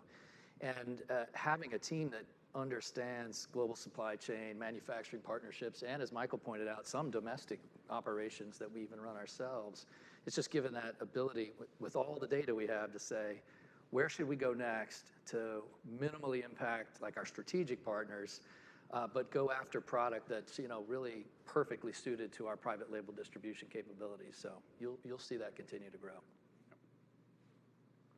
Go ahead, Keith. It's right behind you. Thanks. Keith Hughes, Truist. Question on the 2 to 4% industry growth rate. Could you talk about how much IIJ is going to add to that, and is there any price in the 2 to 4%? Yeah, Keith, thanks for the question. The 2 to 4% annual end market growth we talked about is really volume based. We're assuming kind of a neutral price environment over that 5-year horizon. We may see it go up a little bit here or there, down a little bit here or there. So it's really a volume target. And I would say as we see more of that federal proceed dollars release, that put us more at the higher end of that 2 to 4% range. We've always felt like that would add about 1 to 2 points of additional growth to that municipal end market. So overall, I'd say it put us at the higher end of that end market growth if we see more and more of that money release. If we go back in history, you showed on one of the charts where there was a contraction in spending in like the, 15 to 18 period, something like that. What happened during that time in the market that there was a contraction? It's so unusual. I think the bigger question was the municipalities at that time were not really reinvesting back into their infrastructure. You heard a lot about this patch, repair, and replace type thing. We just saw a lot of smaller projects going on back then. What we're seeing now is their ability to get rate has now gotten much better, and their ability to invest back into municipal infrastructure and their own operations has improved significantly. Access to funding has gotten better. All of those things have kind of given a little tailwind over the last 5-6 years. When we came out of COVID, we were seeing really strong municipal demand starting to build, and that's really held true. It's been really incredibly resilient through here. Municipal budgets are strong. Their access to capital is strong, and that gives us a lot of confidence as we go forward. And you throw on an IIJA bill like we see, it's just additional funding that's out there, which I think is going to strengthen the long-term view that we see in municipal. Thank you. Let's go to Ryan in the back.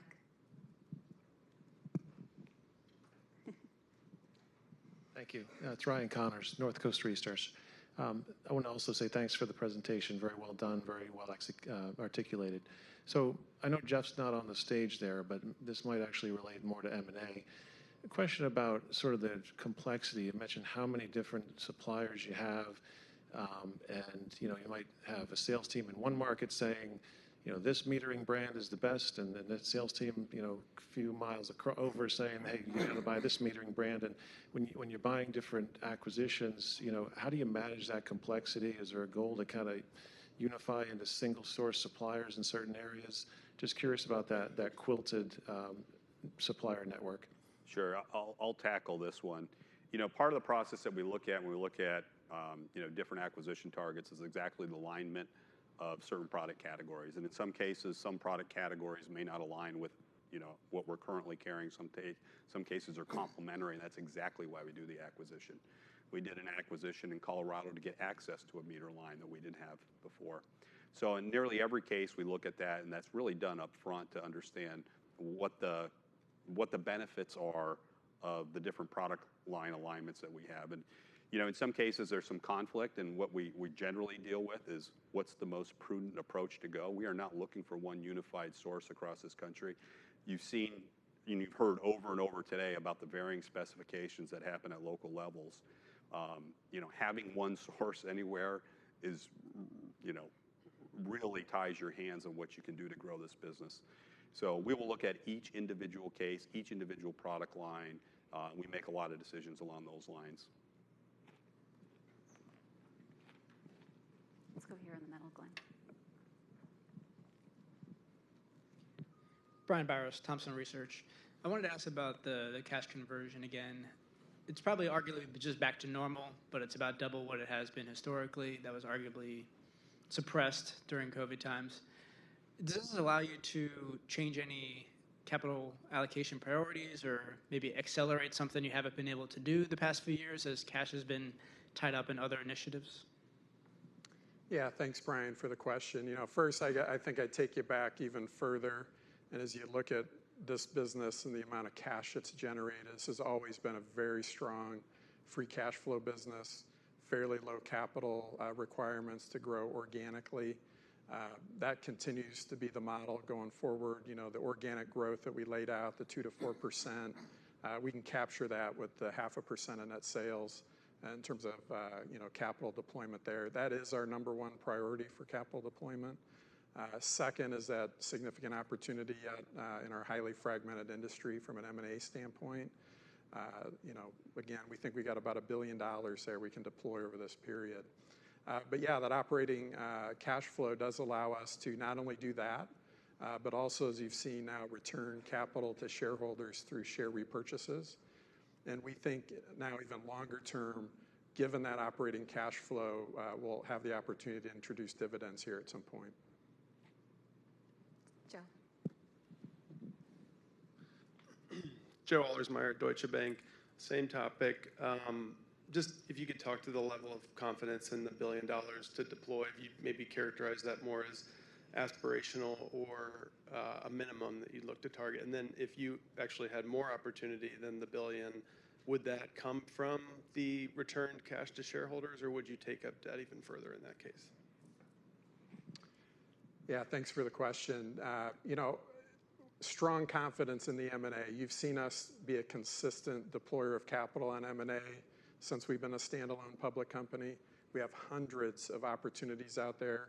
Jeff and his team, our local teams do a phenomenal job building those relationships. These are long-term relationships that we built. Nobody can really match that.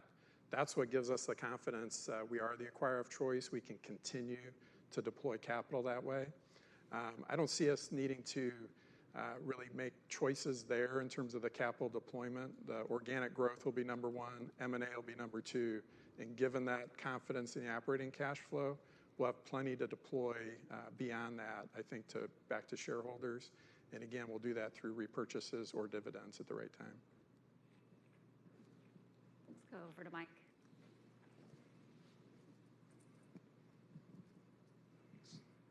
Mike Dahl, RBC. Look, the long-term targets are clearly pretty compelling. I wanted to ask about cadence on margins specifically.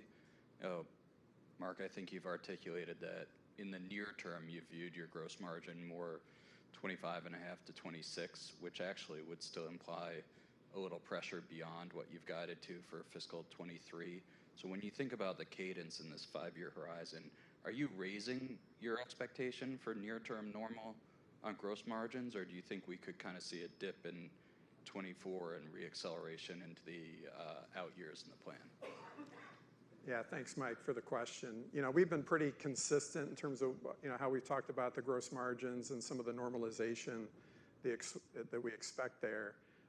Our focus today has really been on the long-term targets and the ability to generate that 30 to 50 basis points of EBITDA margin expansion. I'd say any further kind of normalization that may experience in 2023 or into 24 is kind of embedded in that already. So we believe that kind of 210 basis points that we laid out over that 5-year period is what we can achieve with the initiatives that we have, which would include any normalization that could happen here as we finish the year.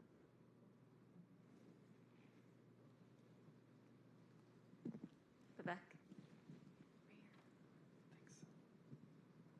Hi, thanks for the question. My question is on these mega projects, your market share is about 17%.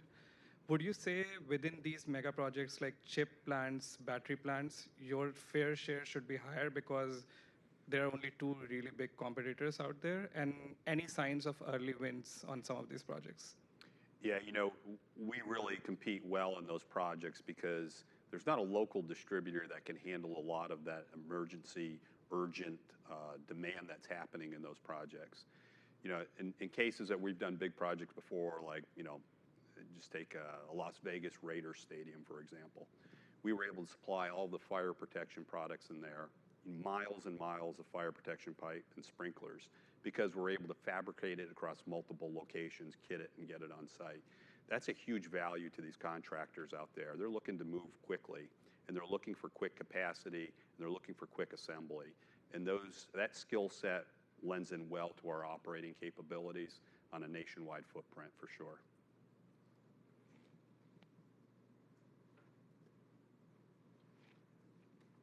Go back to Mike. I've got a question on digital. I think across scale distribution, you're seeing now a proliferation of both proprietary and third-party sourced digital solutions, and some of those your smaller competitors may be able to access. Some of them might be more proprietary. Can you just go into a little more detail about maybe what you think is the most proprietary part of what you're doing that can't be replicated, or also help us kind of quantify the magnitude of capital spend and ongoing investment that can help kind of frame the moat that you're building around there? Yeah, I'll start that one off and hand it to Mark about kind of the investment cadence that we'd have. But that linkage that Jessica explained, going from a drawing into our quotation package through the filter of are these the right products to meet the spec, is something that's truly unique. And in our years and years of looking at this, there was never a third-party solution that was able to really meet the need. And we began this process many, many years ago to digitize something that was really such a bespoke sort of, knowledge-based, pencil and paper-based process. I think that capturing that digitally, as we have masterfully done, I think Jessica pointed out, we're doing, it's like 30,000 of those quotations a month.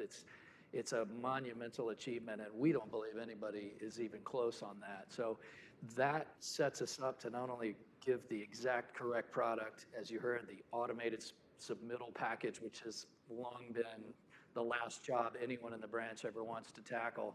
All that stuff is now digital and super fast and super efficient. And it also produces a quality product that our customer can go and help win the job with. That professional package as their underpinning makes them tremendously confident to go in and quote themselves on that larger job. So to me, that's one of the best pieces of technology we've developed. What I'd say on the investment cadence is that we're continually evaluating our systems and processes. You don't have people like Ken and Wade and Michael that want to win and not have best-in-class technology. So we follow a lot of their lead to make sure that we're investing in the right technology so they can win locally. And I think we've been very successful in that. A lot of that's been embedded in our SG&A run rate or capital rates that we've had historically and are in our plans as we go forward to continue to make those investments. We'll go back to Matt.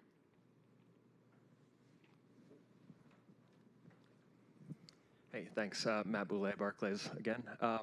It's a question on the pricing analytics. I guess stepping back, if you could sort of remind us what portion of your portfolio, from a pricing and inflation perspective, would you consider to be sort of more commodity-oriented that might move a little more with the underlying commodity versus more finished goods?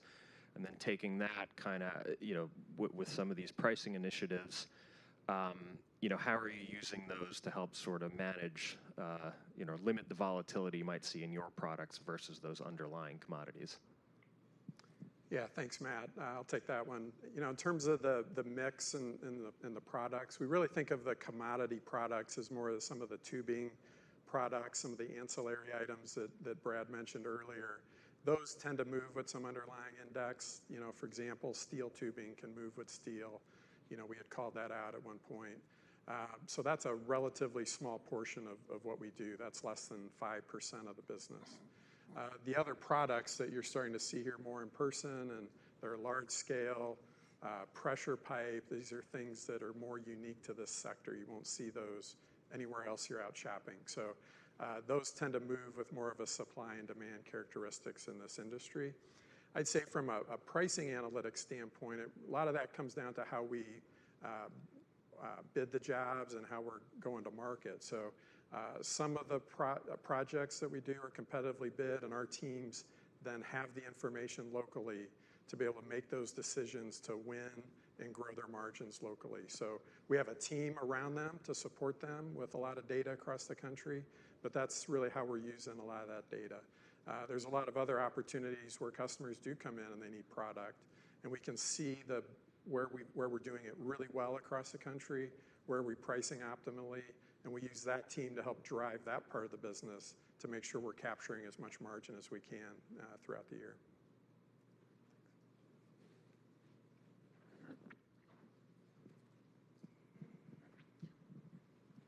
Hi, Pat Baumann from JP Morgan.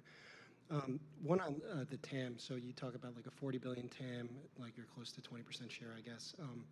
But then you also show something about a 10 billion TAM on some specific opportunities in like HDPE, treatment plant, geosynthetics, where you have a smaller share. And then there's another slide on opportunities to expand the TAM, where you cite things like natural gas and concrete structures. Can you expand a little bit on the potential TAM expansion where you have lower share?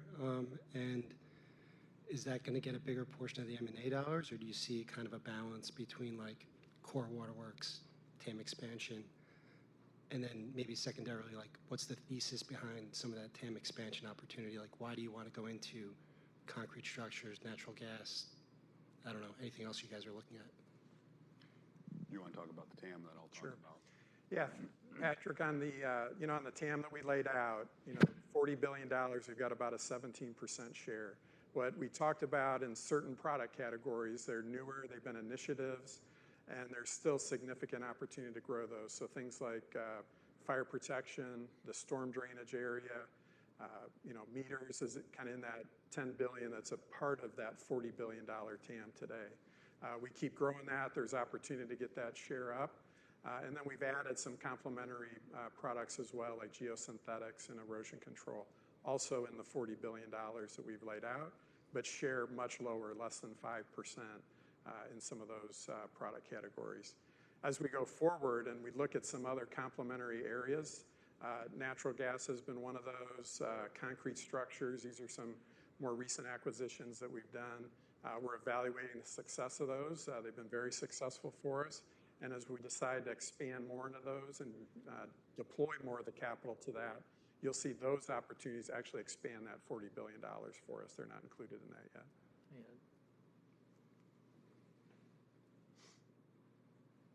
Back to Dave.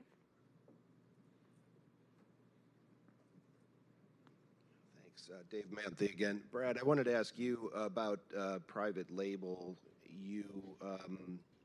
You talked about private label being 1.5 to 2 times better gross margin. I wonder, given that there are aspects of private label as it relates to sourcing and inventory and other elements that would get in the way of that profitability as it works its way down to EBITDA, could you just talk about, from an EBITDA perspective, what we're talking about there?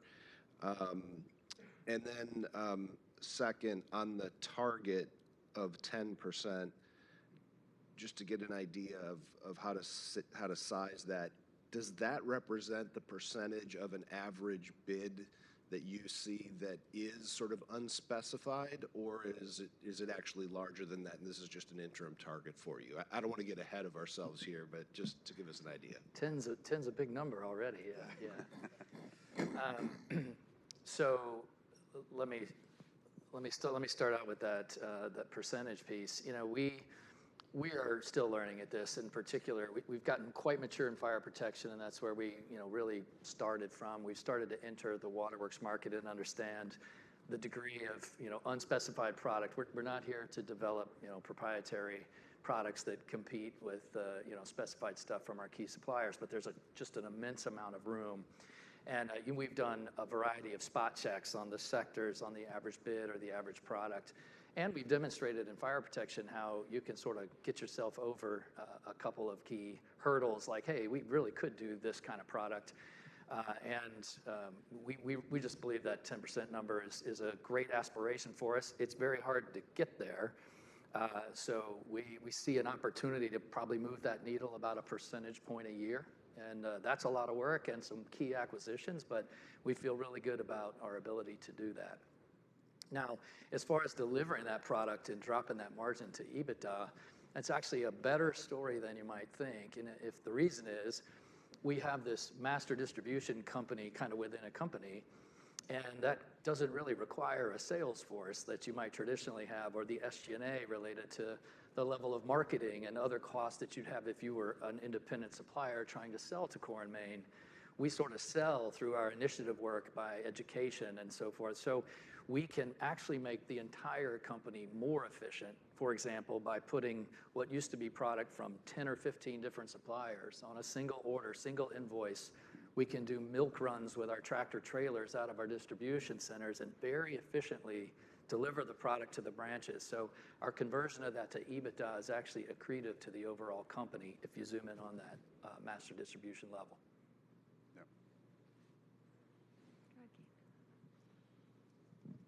Thanks, Keith Hughes, Truist. So you've seen just tremendous inflation in products and product prices have, of course, come down.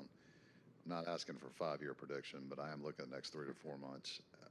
Are we at a détente, if you will, in terms of the effects of inflation? Is this going to be more, what we view potentially normal moving forward? Yeah, Keith, great question. Obviously, we'd love to have a crystal ball over the next 5 years. What I can say has happened is the supply chains in our space have improved over the last several quarters.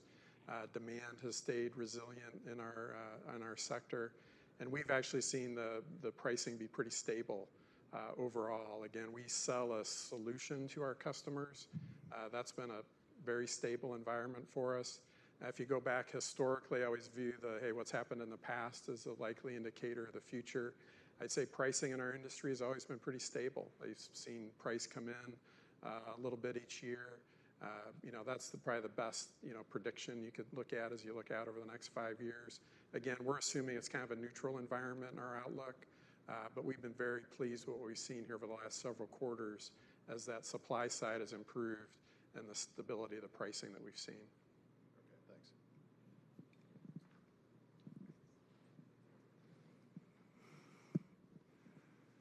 All right, I think that wraps us up. That concludes our Q&A session, our Investor Day presentation, and the webcast. Thank you all for joining us today. We're so glad you could